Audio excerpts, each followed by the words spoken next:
আসসালামু আলাইকুম। আসসালামু আলাইকুম সবাইকে। আহ তোমরা মনে হয় একটু অপেক্ষা করতেছিলা। সমস্যা নাই, আমরা হচ্ছে ক্লাসটা এখন শুরু করতে যাচ্ছি। সবকিছু ঠিক আছে কিনা, তোমরা আমাকে শুনতে পাচ্ছ কিনা, আমাকে দেখতে পাচ্ছ কিনা একটু জানাও তো দ্রুত। দ্রুত জানালে আমরা হচ্ছে ক্লাসটা শুরু করতে পারবো, হ্যাঁ। এবং আজকের ক্লাসটা বেশ ভালোই লেন্দি হবে, কারণ হচ্ছে আমাদের যেটা দেখলাম যে তোমাদের প্রথমত শর্ট সিলেবাসের পরীক্ষা, তার উপরে আবার হচ্ছে 16 মার্কের পরীক্ষা। অর্থাৎ বায়োলজিতে তোমাকে 16 মার্ক অ্যান্সার করতে হবে। তো এ কারণে তোমাকে কিন্তু হচ্ছে বেশ লম্বা সময় আমার সাথে বসে থাকতে হবে, এবং তোমাকে হচ্ছে খুব সুন্দরভাবে আমি সম্পূর্ণ অধ্যায়টার একটা রিভিউ দিয়ে দিব, যেটা আসলে হয়তোবা 2 ঘন্টার মতো লাগতে পারে, ঠিক আছে। ওকে। সো সবকিছু ক্লিয়ার আছে, সবকিছু ক্লিয়ার আছে।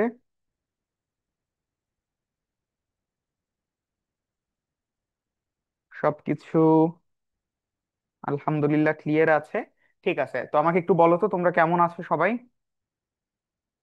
আমাকে একটু বলো তোমরা কেমন আছো।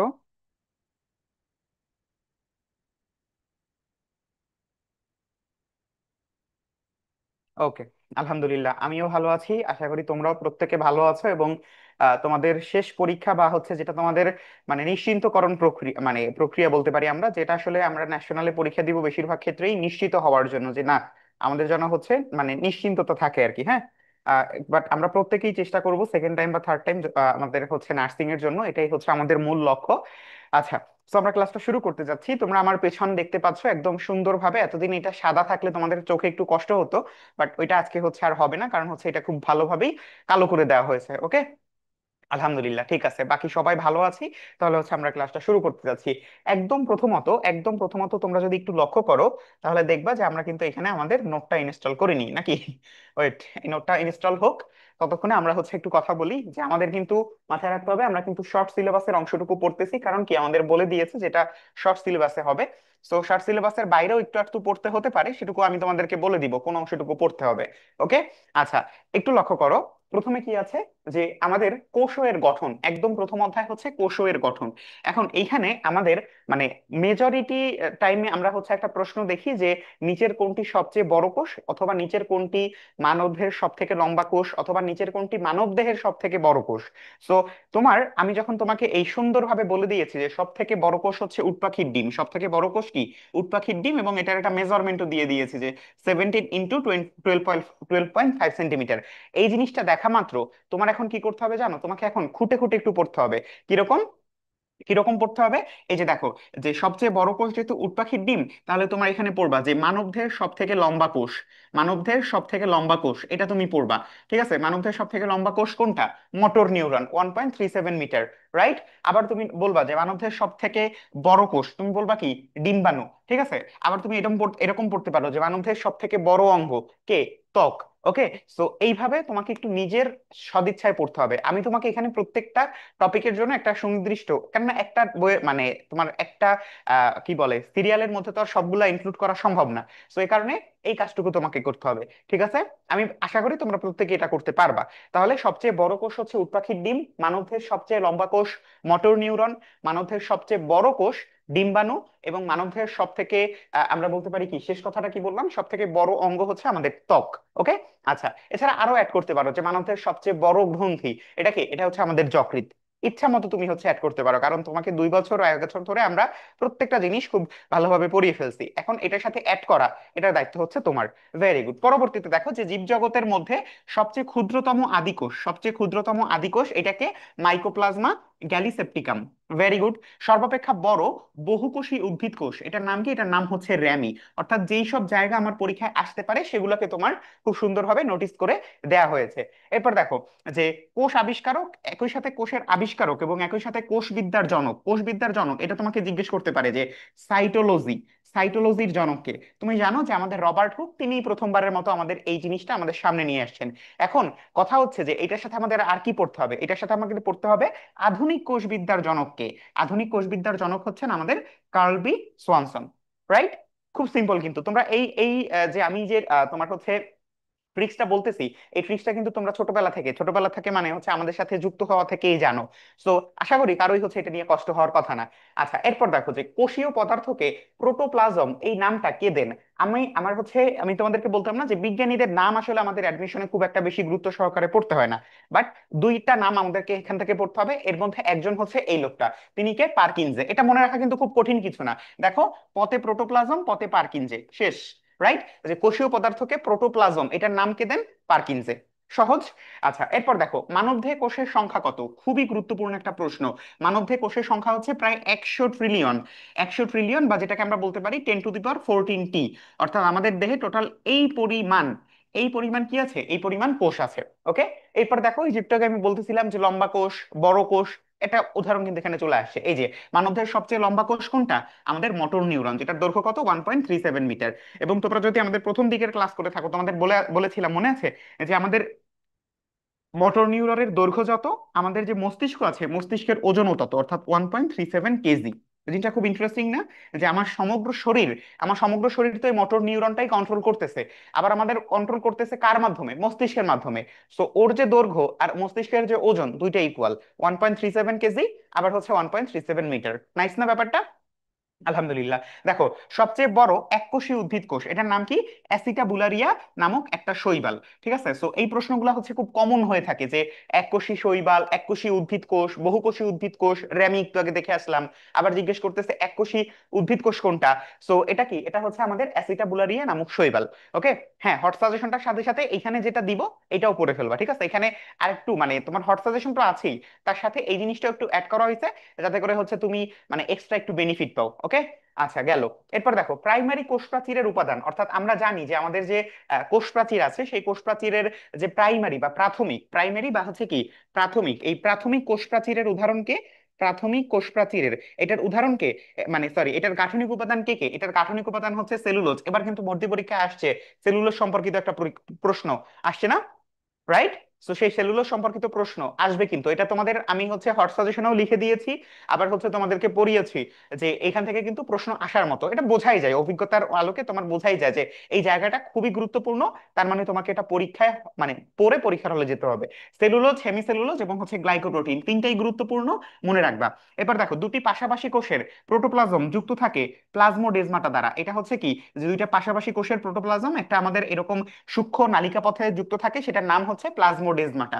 আচ্ছা, এরপর দেখো কোষ প্রাচীরের ক্ষুদ্রতম গাঠনিক একক, এই প্রশ্নটা মনে করো তোমার পরীক্ষায় চলে আসছে। মাইসেলি। কোষ প্রাচীরের ক্ষুদ্রতম গাঠনিক এককের নাম কি? মাইসেলি। কোষ প্রাচীরের ক্ষুদ্রতম গাঠনিক এককের নাম কি? মাইসেলি। ওকে। এরপরে এই দুইটা জিনিস হচ্ছে তোমাকে একটু এগিয়ে রাখবে অন্যদের থেকে, এই দুইটা এমসিকিউ তোমাকে হচ্ছে একটু এগিয়ে রাখবে। কি কি? প্রথমত হচ্ছে গ্লাইকোপ্রোটিন। গ্লাইকোপ্রোটিন এবং হচ্ছে গ্লাইকোলিপিড, এই দুইটাকে একত্রে বলা হয় গ্লাইকোক্যালিক্স। অর্থাৎ আমাদের যে কোষ ঝিল্লি আছে, সেই কোষ ঝিল্লির মধ্যে এই দুইটা জিনিস হচ্ছে বিশেষায়িত। কেন? কারণ এই দুইটাকে আমরা একত্রে বলি গ্লাইকোক্যালিক্স। ঠিক আছে। তাহলে গ্লাইকোপ্রোটিন এবং গ্লাইকোলিপিডকে একত্রে কি বলা হয়? গ্লাইকোক্যালিক্স বলা হয়। ওকে। আচ্ছা, এরপর দেখো কোষ ঝিল্লির মোট শুষ্ক ওজনের, অর্থাৎ আমাদের কোষ ঝিল্লির মধ্যে বেশিরভাগই কি? পানি বা ওয়াটার। সো এই ওয়াটারটাকে তুমি যদি হ্রাস করে দাও, তার ফলে কি সেখানে একটা শুষ্ক ওজন তৈরি হবে, তো মানে শুষ্ক হয়ে যাবে। তো এই শুষ্ক ওজনের, অর্থাৎ একদম পিওর ওজনের 75 ভাগই হচ্ছে লিপিড। কারণ কি মনে আছে আমাদের কোষ ঝিল্লির মূল উপাদান কি? কোষ ঝিল্লির মূল উপাদান হচ্ছে ফসফোলিপিড বাইলেয়ার। এটার উপাদান কি? Phospholipid bilayer. ঠিক আছে। বাই লেয়ার মানে কি? বাই মানে হচ্ছে দুই, লেয়ার মানে তো হচ্ছে তুমি জানোই যে পর্দা। ঠিক আছে। তার মানে হচ্ছে এটা ফসফোলিপিড বা হচ্ছে লিপিডের দুইটা লেয়ার দ্বারা আবৃত, যে কারণে এটার 75 ভাগই কি? লিপিড। 75 ভাগই কি? লিপিড। এবং এই লিপিড অণুর একটা বিশেষ বৈশিষ্ট্য আছে, সেই বৈশিষ্ট্যটার নাম কি বলতো? Flip flop movement. এটাকে কি জানতা বলো? লিপিড অণুর একটা বিশেষ বৈশিষ্ট্য আছে, সেটার নাম হচ্ছে ফ্লিপ ফ্লপ মুভমেন্ট। ঠিক আছে।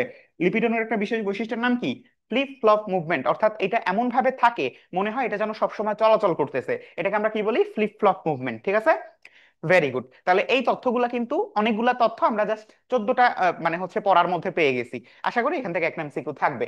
আচ্ছা, পরবর্তী প্রশ্নে মানে পরবর্তী অংশে চলে আসো। যে বলা হয়েছে কোষের চিহ্নিতকারী উপাদান হিসেবে কাজ করে কোনটি? অবশ্যই আমাদের কি?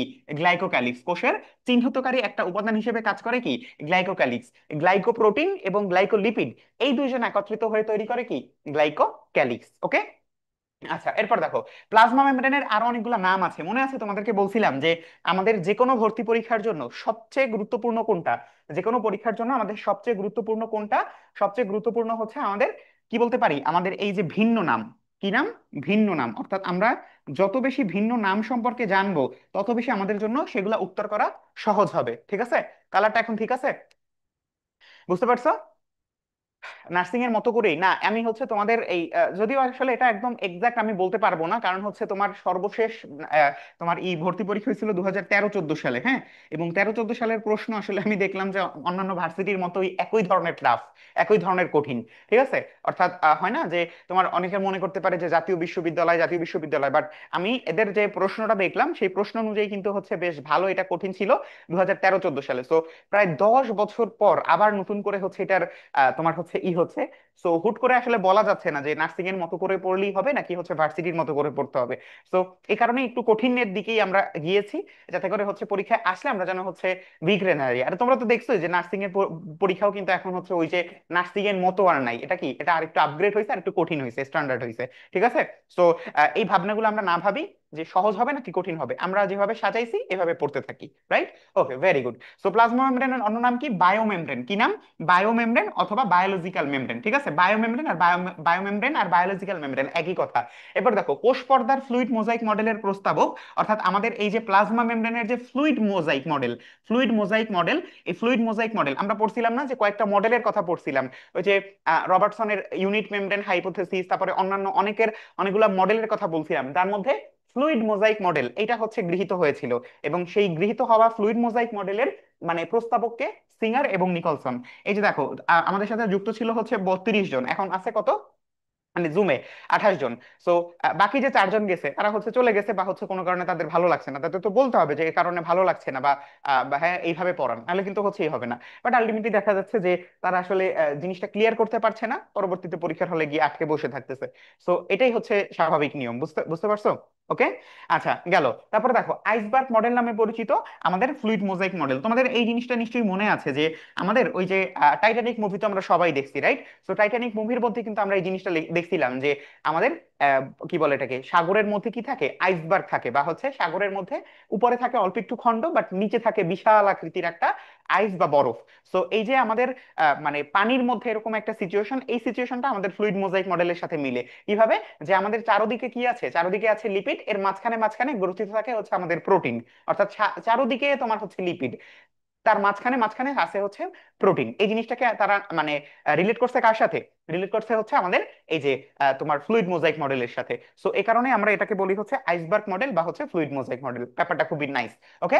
এবং ফসফোলিপিডে সার্বক্ষণিক ভাসমান থাকে কে, আমাদের এই কোলেস্টেরল। ঠিক আছে? আমাদের এই ফসফোলিপিডে সার্বক্ষণিক ভাসমান থাকে কোলেস্টেরল। এই প্রশ্নটা হচ্ছে কোন পরীক্ষায় যেন আসছে আমার মনে নাই। সো এই প্রশ্নটা কিন্তু হচ্ছে হঠাৎ করে মনে হতে পারে এখান থেকে প্রশ্ন কি হবে, বাট এখান থেকে কিন্তু প্রশ্ন হইছে। ঠিক আছে? ওকে, ভেরি গুড। আচ্ছা, এরপর দেখো, জীবনের ভৌত ভিত্তি বলা হয় প্রোটোপ্লাজমকে। এটা নিয়ে আমাদের আসলে কারোই সন্দেহ নাই যে জীবনের ভৌত ভিত্তি বলা হয় প্রোটোপ্লাজমকে।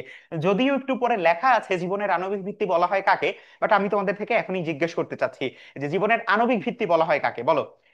জীবনের আণবিক ভিত্তি বলা হয় কাকে? আলহামদুলিল্লাহ, আমিও ভালো আছি।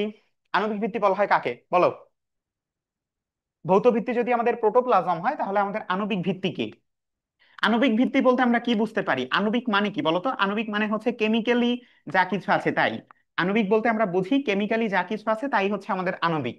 এখন আমাকে একটু বলো, এখন আমাকে একটু বলো যে কোনটা হবে। ভেরি গুড, তোমরা খুবই ফাস্ট। Very good. অর্থাৎ আমাদের যেখানে যেখানে হচ্ছে রাসায়নিক ব্যাপার স্যাপার আছে সেখানে সেই জিনিসটাই কি, সেই জিনিসটাই হচ্ছে আমাদের আণবিক। তো এ কারণে কি, এ কারণে হচ্ছে আমাদের জিনের মধ্যে তো আমাদের কেমিক্যাল ব্যাপার নাই, জিন আমাদের কোথায়, ডিএনএ এর মধ্যে। ডিএনএ এর মধ্যে আমরা দেখছি না নাইট্রোজেন বেইজ আছে, নাইট্রোজেন বেইজের মধ্যে আবার হাইড্রোজেন বন্ধন আছে, আবার হচ্ছে আমাদের 5 কার্বন মিশ্রিত রাইবোস শর্করা আছে, ফসফেট আছে। এই জিনিসগুলোর কারণে আমরা হচ্ছে এটাকে কি বলি, আণবিক বা কেমিক্যাল ভিত্তিক। ওকে। আচ্ছা, এবার দেখো, প্রোটোপ্লাজম তিনটা অংশে বিভক্ত, কি কি? সবার বাইরে থাকে কোষঝিল্লি, কোষঝিল্লি তারপরে কি, তারপরে হচ্ছে এর মাঝখানে থাকে হচ্ছে আমাদের কি বলে এটাকে, সাইটোপ্লাজম, এবং তার মাঝখানে থাকে কি আমাদের নিউক্লিয়াস, ঠিক আছে? সো এই কারণে প্রোটোপ্লাজম এটার কয়টা অংশ? তিনটা অংশ, কি কি? কোষঝিল্লি, সাইটোপ্লাজম, নিউক্লিয়াস।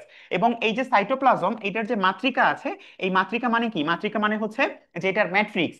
এটার ম্যাট্রিক্সটার নাম কি? ম্যাট্রিক্স মানে হচ্ছে এটার মধ্যে থাকা আমাদের ওই যে থকথকে জেলিন ন্যায় যে পদার্থটা আছে, সেই থকথকে জেলিন ন্যায় পদার্থটাই হচ্ছে আমাদের মাতৃকা। এবং এই মাতৃকাটাকে আমরা কি বলি? এই মাতৃকাটাকে আমরা বলি হচ্ছে হায়ালোপ্লাজম। খুবই গুরুত্বপূর্ণ। আমাদের বায়োমেমব্রেন হচ্ছে আমাদের এই যে কোষঝিল্লি, আর হায়ালোপ্লাজম কি? সাইটোপ্লাজমের মাতৃকা। ওকে, জিনিসগুলো কিন্তু হচ্ছে তোমাদের সামনে অনেকবার আসছে, আবার আমি নিয়ে আসছি। এবার দেখো, সাইটোপ্লাজমের সবচেয়ে বেশি থাকে কোনটা? পানি। এবং এ কারণে এটা কি, এটা হচ্ছে আমাদের পানি যদি না থাকে তাহলে কিন্তু আমরা কোনো প্রকার কেমিক্যাল যে ব্যাপারগুলো আছে, কেমিক্যাল যে রিয়াকশন গুলো আছে, এগুলা কিন্তু কখনোই সংগঠন করা সম্ভব হবে না। এ কারণে আমাদের পানি কি? পানি হচ্ছে আমাদের ফ্লুইড অফ লাইফ। পানিকে আমরা কি বলি? পানিকে আমরা বলি হচ্ছে ফ্লুইড অফ লাইফ। এই প্রশ্নটা আমি আমার এডমিশনের সময়, আমার মানে যেখানে কোচিং এর সময় আমি হচ্ছে এই জিনিসটা ভুল করছিলাম। বাট আমি আজও বুঝি না যে এটা আমি কেন ভুল করছিলাম। যে ফ্লুইড অফ লাইফ, এটার মানে কথাটার মধ্যেই তো আমার সবকিছু আছে। যে ফ্লুইড কি? ফ্লুইডই তো পানি, ঠিক না? সো ফ্লুইড কি? ফ্লুইডই তো পানি। সো ফ্লুইড যদি পানি হয় তাহলে স্বাভাবিক না যে আমাদের এই যে সাইটোপ্লাজমের মধ্যে সবচেয়ে বেশি থাকবে পানি, এবং এটাকে আমরা বলবো হচ্ছে ফ্লুইড অফ লাইফ। কি জন্য ভুল করছে আল্লাহ জানে, তোমরা কিন্তু আমার মতো ভুল করিও না, ঠিক আছে? তাহলে সাইটোপ্লাজমে সবচেয়ে বেশি থাকে পানি, এটা অজৈব উপাদানের মধ্যে। এরপর দেখো, সালোক সংশ্লেষণ প্রক্রিয়া সম্পন্নকারী কোষের অঙ্গাণু হচ্ছে সাইটোপ্লাজম। আমাদের এই যে সাইটোপ্লাজম, এই সাইটোপ্লাজমের মধ্যে কি হয়? আমাদের এই সালোক সংশ্লেষণ প্রক্রিয়াটা সংঘটিত হয়, ঠিক আছে? কি রে এই, একজন বলতেছো রেড, আরেকজন বলতেছো অন্য কালার, ওইটা বোধ, ঠিক করে বলো আগে কোনটা। ওকে, গেল। এরপর দেখো, সাইটোপ্লাজম, সাইটোপ্লাজম কই গেল, সাইটোপ্লাজমের মাতৃকাকে বলা হয় হাইলোপ্লাজম বা সাইটোসল, আরো একটা নাম হচ্ছে এখানে দেওয়া হয়েছে। এবার দেখো, এসকারিশিয়া কোলাই, এটা শুষ্ক ওজনের রাইবোজোম কত ভাগ? শুষ্ক ওজনের রাইবোজোমই হচ্ছে 22 ভাগ। অর্থাৎ আমাদের এই এসকারিশিয়া কোলাই যেটা আছে, এই এসকারিশিয়া কোলাই যেটা হচ্ছে আমাদের সবচেয়ে পরিচিত, আমাদের সবচেয়ে পরিচিত কি একটা আমাদের কি বলে এটাকে, ব্যাকটেরিয়া। সো এই ব্যাকটেরিয়াটার শুষ্ক ওজনের রাইবোজোম কত পার্সেন্ট? 22 ভাগই হচ্ছে তার রাইবোজোম। ওকে, আচ্ছা, এরপর দেখো, এবং এইটার কারণেই আমাদের এই এসকারিশিয়া কোলাই এর এই বিশেষ বৈশিষ্ট্যটার কারণেই তাকে কিন্তু হচ্ছে আমাদের বিভিন্ন ধরনের যে তোমার জীব প্রযুক্তি নির্ভর যে এগুলো আছে, প্রক্রিয়াগুলো আছে, সেখানে হচ্ছে এই বেটাকে ব্যবহার করা হয়। মানে দেখছো যে ভালো এলো দোষ। সো এটা হচ্ছে তার মধ্যে এই মানে এই দোষটা থাকার কারণে বা এই বিশেষত্ব থাকার কারণে তাকে আমরা জীব প্রযুক্তিতে বেশি ব্যবহার করি। এবার দেখো, রাইবোজোমে আরএনএ, এই প্রশ্নটা হচ্ছে 5 স্টার একটা প্রশ্ন। এইরকম প্রশ্ন যেখানেই দেখবা, সেই প্রশ্নগুলো মনে করবা তোমার হচ্ছে পরীক্ষা আসবে।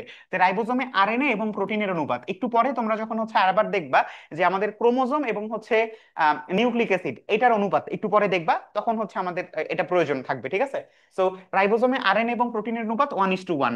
ওকে, আচ্ছা, রাইবোজোমে মূলত দুই প্রকার, একটা হচ্ছে 70S যেটা হচ্ছে আদিকোষ, এটা তোমরা সবাই জানো যে 50S+30S, 50S+30S। আবার হচ্ছে যদি আমরা আমাদের 80S এর ক্ষেত্রে বলি, সেটা হচ্ছে প্রকৃত কোষের ক্ষেত্রে প্রযোজ্য। আমাদের এটা কি, এটা হচ্ছে 60S এবং 60S প্লাস হচ্ছে 30S, না সরি 40S, ঠিক আছে? সো এই তথ্যগুলা কিন্তু তোমরা জানো, আরো একবার তোমাদেরকে মনে করে দিলাম, ঠিক আছে? আচ্ছা, এরপর আসো। হ্যাঁ, পার্পল কালারটা তোমার, পার্পল কালারটাই আমার মনে হচ্ছে ঠিক আছে। হ্যাঁ, ওকে, ঠিক আছে। এরপর দেখো যে মসৃণ এন্ডোপ্লাজমিক, মসৃণ মানে কি? মসৃণ মানে হচ্ছে যে যেটার মধ্যে আমাদের কি নাই, যেটার মধ্যে হচ্ছে রাইবোজোম নেই, ঠিক আছে? রাইবোজোম কি? রাইবোজোম নেই। তো রাইবোজোম না থাকলে সেটা হচ্ছে মসৃণ এন্ডোপ্লাজমিক রেটিকুলাম। এটা থেকে উৎপন্ন হয় কি? এটা থেকে উৎপন্ন হয় গলগি বডি। খুবই গুরুত্বপূর্ণ, এটা হচ্ছে তোমাকে মুখস্থ রাখতেই হবে যে মসৃণ এন্ডোপ্লাজমিক, ঠিক আছে? আমাদের হচ্ছে দুইটা, একটা হচ্ছে এন্ডোপ্লাজমিক রেটিকুলাম রাফ, আর একটা হচ্ছে রাফ না, ঠিক আছে? সো স্মুথ আর কি। একটা হচ্ছে এসিআর, এসইআর, এসিআর এটাতে রাইবোজোম থাকে না, আর এটা হচ্ছে রাফ মানে হচ্ছে তোমার এই যে অমসৃণ, অমসৃণ এন্ডোপ্লাজমিক রেটিকুলাম। সো এটাতে আবার রাইবোজোম থাকে, এটাতে রাইবোজোম যুক্ত থাকে। সো এই রাফ এন্ডোপ্লাজমিক রেটিকুলাম এটা বাদ আমরা হচ্ছে স্মুথ এন্ডোপ্লাজমিক রেটিকুলাম, এখান থেকে কে উৎপন্ন হয়? গলগি বডি উৎপন্ন হয়। কে? Golgi body. এবং এই গলগি বডি, এই লোকটাই পরবর্তীতে আমাদের অনেকগুলা কাহিনী করে। কিরকম কাহিনী করে একটু দেখো। এই যে আমাদের কোষের প্যাকেজিং কেন্দ্র, ট্রাফিক পুলিশ, কার্বোহাইড্রেট ফ্যাক্টরি, এই তিনটা জিনিসই কি এই একটা লোক নিয়ে নেয়। কে কে? কোষের প্যাকেজিং কেন্দ্র, ট্রাফিক পুলিশ, আবার কি, আবার হচ্ছে কার্বোহাইড্রেট ফ্যাক্টরি। তিনটা জিনিস, অর্থাৎ গলগি বডির নাম কিন্তু সবচেয়ে বেশি। প্যাকেজিং কেন্দ্র, ট্রাফিক পুলিশ, কার্বোহাইড্রেট ফ্যাক্টরি। এবং শুক্রাণুর যে অ্যাক্রোজোম, আমাদের যে শুক্রাণু আছে, মাথায় নিউক্লিয়াস, তার সাথে এরকম একটা অ্যাক্রোজোম, এই অ্যাক্রোজোম এইটা তৈরি করতেও সাহায্য করে কে? আমাদের গলগি বডি, ঠিক আছে? ওকে, ভেরি গুড। পরবর্তী অংশে চলে আসো। পরবর্তী অংশে কি বলা হয়েছে? এই যে ইডিওসোম, লাইপোকন্ড্রিয়া, তারপরে হচ্ছে আমি না ভুল করে ফেলছি, এটা হচ্ছে ডিকটায়োসোম। ঠিক আছে, এটা কি, এটা হচ্ছে ডিকটায়োসোম, হ্যাঁ, ডিকটায়োসোম। আমি হচ্ছে এটার যে কি বলে এটাকে, তোমার ওই যে নেমোনিক যেটা আছে, যে ইডিয়ট লাইলি ডিটেকটিভ, ওইটাই লিখে ফেলছি ডিটেকটিভ, সরি। ঠিক আছে। আচ্ছা, এরপর দেখো যে আমাদের ইডিওসোম, লাইপোকন্ড্রিয়া, ডিকটায়োসোম, এটা এটা হচ্ছে আমাদের গলগি বডির ভিন্ন নাম। হাইড্রোলাইটিক এনজাইমের আধার, হাইড্রোলাইটিক মানে কি, যেটা হচ্ছে পানির মাধ্যমে, কিসের মাধ্যমে, পানির মাধ্যমে আমাদের কোনো কিছুকে বিদীর্ণ করে, সেটাকে আমরা বলি হচ্ছে হাইড্রোলাইটিক এনজাইম। এটাকে লাইসোসোম। লাইসোসোম নিয়ে কিন্তু তোমার পরীক্ষায় প্রশ্ন আসছে, মনে আছে? নার্সিং ভর্তি পরীক্ষায় কিন্তু এটা নিয়ে প্রশ্ন আসছে, ঠিক আছে। এগুলো নোট করার দরকার নাই, আমি তো তোমাকে পিডিএফ দিবই, এগুলো নোট করার দরকার নাই। ওকে, আমার সাথে দেখো তুমি শুধু। এরপর দেখো সুইসাইডাল স্কোয়াড বা হচ্ছে আত্মঘাতী থলিকা কাকে বলা হয়, এটাকে বলা হয় লাইসোসোমকে। তারপরে লাইসোসোমে এনজাইম থাকে কত ধরনের, 40 থেকে 50 ধরনের, এবং সেটা কি ধরনের এনজাইম, হাইড্রোলাইটিক এনজাইম, ঠিক আছে। আচ্ছা, এরপর দেখো অলিওসোম। অলিওসোম কি, অলিওসোম হচ্ছে লাইসোসোমই, কিন্তু সেটা যখন উদ্ভিদ কোষে পাওয়া যায়, কোথায় পাওয়া যায়, উদ্ভিদ কোষে পাওয়া যায়, ঠিক আছে। তুমি যদি হচ্ছে 2025 সালে এসে যদি আমাকে জিজ্ঞেস করো যে ভাই এটার পিডিএফ দিবেন না, তাহলে কিন্তু হচ্ছে সেটা খুবই ব্যাকডেটেড একটা প্রশ্ন হয়ে যায়। কেন বলো তো? কারণ হচ্ছে আমরা যদি একটা সিঙ্গেল জিনিসও পড়াই, সেটার পিডিএফও তোমাকে আমরা দিব। সো এটা নিয়ে চিন্তা করার কোনো দরকার নাই, ঠিক আছে। ওকে, 60 ডেজ এর 1000 এমসিকিউ গুলো পড়ে গেলে হবে, একদম খুব ভালো হবে তুমি যদি হচ্ছে এই কাজটা করো। ঠিক আছে, 60 ডেজ এর 1000 এমসিকিউ পড়তে তোমার সময় লাগবে 3 ঘন্টা। সো এই 3 ঘন্টা যদি তুমি ব্যয় করতে পারো জীববিজ্ঞানের জন্য, তোমার জন্য কোনো ব্যাপারই না। খুব ভালো একটা, মানে 16টার মধ্যে অন্তত 14টা প্রশ্ন তুমি হচ্ছে এখান থেকে ইনশাল্লাহ কমপ্লিট করে আসতে পারবা, ঠিক আছে। ওকে, ডান। পিডিএফ কিভাবে পাবো? তোমাদের টেলিগ্রাম গ্রুপ আছে, টেলিগ্রাম গ্রুপে দিয়ে দেওয়া হবে, ঠিক আছে। ওকে, এরপর দেখো, তাহলে অলিওসোম এটা হচ্ছে উদ্ভিদ কোষে প্রাপ্ত লাইসোসোম, এটার ঝিল্লি 1 স্তর বিশিষ্ট, আর বাকি যে লাইসোসোম আছে ওটার ঝিল্লি হচ্ছে 2 স্তর বিশিষ্ট। প্রোটিন সংশ্লেষণ করে কে? প্রোটিন সংশ্লেষণ করে, আমরা এতক্ষণ দেখছিলাম কি, এতদিন দেখছি যে প্রোটিন সংশ্লেষ করে হচ্ছে আমাদের রাইবোজোম। এখন তুমি দেখতেছো এখানে লেখা আছে অমসৃণ এন্ডোপ্লাজমিক রেটিকুলাম, এটার কারণ কি বলতো? কারণ অমসৃণ এন্ডোপ্লাজমিক রেটিকুলামের গায়েই থাকে কে, এই বেটার গায়েই থাকে হচ্ছে আমাদের রাইবোজোম। এই বেটার গায়ে কে থাকে, রাইবোজোম যুক্ত থাকে। যে কারণে আমাদের এটাই কি করে, এটাই হচ্ছে আমাদের প্রোটিন সংশ্লেষ করে। ব্যাপারটা খুব ইন্টারেস্টিং, ঠিক না? যে অমসৃণ, অমসৃণ বা হচ্ছে রাফ এন্ডোপ্লাজমিক রেটিকুলাম, এটার গায়ে আমাদের এ যুক্ত থাকে, যে কারণে হচ্ছে ওই প্রোটিন সংশ্লেষ করে থাকে, ঠিক আছে। আচ্ছা, এরপর দেখো লিপিড সংশ্লেষ করে কে? লিপিড সংশ্লেষ করে মসৃণ এন্ডোপ্লাজমিক রেটিকুলাম।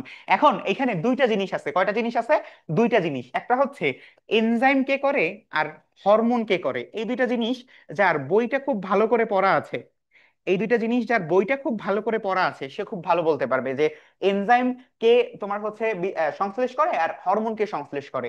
অমসৃণ এন্ডোপ্লাজমিক কি এনজাইম করে নাকি হরমোন করে, আর মসৃণ কি এনজাইম করে নাকি হরমোন করে। এই দুইটা জিনিস হচ্ছে যে সব থেকে ভালো করে বইটা পড়ছে তারা খুব ভালো করে পারবে। এটা তোমরা হচ্ছে তোমাদের জন্য একটা হোমওয়ার্কের মতো থাকলো, যে এটা তোমরা ফাইন্ড আউট করবা যে এনজাইম কে করে আর হরমোন কে করে, ঠিক আছে, দুজন ভিন্ন করে। ওকে। আচ্ছা, এবার দেখো লিপিড এবং প্রোটিনের অন্তবাহক, এই লেখাটা হবে অন্তবাহক, ঠিক আছে। অন্তবাহক এটাকে, এটা হচ্ছে এন্ডোপ্লাজমিক রেটিকুলাম, এবং এ কারণে এটাকে আমরা হচ্ছে পরিবহন তন্ত্র নামেও চিনি। কি নামে চিনি? পরিবহন তন্ত্র। কি নামে চিনি? পরিবহন তন্ত্র নামেও চিনি, ঠিক আছে। এটা আমরা মাথায় রাখবো, লিপিড এবং প্রোটিনের অন্তবাহককে এন্ডোপ্লাজমিক রেটিকুলাম, যে কারণে এটাকে আমরা প্রোটিন, সরি কি বলে, পরিবহন তন্ত্র নামেও চিনি। কোষ প্রাচীরের জন্য সেলুলোজ তৈরি করে, এটাও এন্ডোপ্লাজমিক রেটিকুলাম। তারপরে হচ্ছে কোষ বিভাজনে অংশ নেয়, ঠিক আছে। এটা তুমি আরো যদি ভালো করে বলো, প্রাণী কোষের, প্রাণী কোষের কোষ বিভাজনে অংশ নেয় কে? প্রাণী কোষের কোষ বিভাজনে অংশ নেয় হচ্ছে আমাদের সেন্ট্রিওল। কিভাবে নেয়? সেন্ট্রিওল হচ্ছে অ্যাস্টার রে বিচ্ছুরণ করে। কি করে? অ্যাস্টার রে বিচ্ছুরণ করে। কি বিচ্ছুরণ করে? অ্যাস্টার রে। তুমি হচ্ছে পড়ছো নিশ্চয়ই যে আমাদের মানে ওই যে কোষ বিভাজনের সময় উভয় মেরু হতে অ্যাস্টার রে বিচ্ছুরিত হয়, এটা কে বিচ্ছুরণ করে? সেন্ট্রিওল। কোথায় করে? প্রাণী কোষের ক্ষেত্রে করে, ঠিক আছে। ওকে, এবার দেখো কোষ বিভাজনের সময় মাকুতন্ত্র গঠন করে কে? কোষ বিভাজনের সময় মাকুতন্ত্র গঠন করে সেন্ট্রিওল। শুক্রাণুর লেজ তৈরি করে সেন্ট্রিওল। অর্থাৎ সেন্ট্রিওলের অনেক কাজ আছে। এবং একজোড়া সেন্ট্রিওল, অর্থাৎ আমাদের এরকম একজোড়া সেন্ট্রিওল যখন একত্রে থাকে, একজোড়া সেন্ট্রিওল যখন এরকম একত্রে থাকে, তখন সেটাকে আমরা কি বলি? তখন সেটাকে আমরা বলি হচ্ছে ডিপ্লোসোম। এবং এটার আশেপাশে থাকা যে সেন্ট্রোস্ফিয়ার, এই সেন্ট্রোস্ফিয়ার এবং সেন্ট্রিওল, এই দুইটাকে আমরা একত্রে কি বলি? সেন্ট্রোজোম বলি, ঠিক আছে। তাহলে তোমাকে যদি জিজ্ঞেস করা হয় যে সেন্ট্রোজোমের ব্যাপারে বলো, তুমি কি বলবা? সেন্ট্রোজোম ইকুয়াল হচ্ছে সেন্ট্রোস্ফিয়ার এবং সেন্ট্রিওল, ঠিক আছে। কি লিখলাম? সেন্ট্রো, কি বলবা?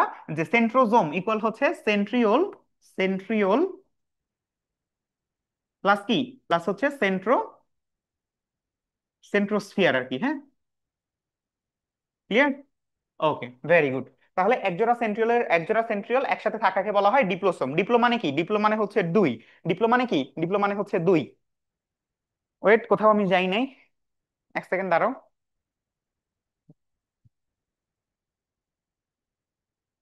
কি এলো? ভাই দেখেন তো, এটা ব্ল্যাক হয়ে গেছে, মানে নো সিগন্যাল আসছে।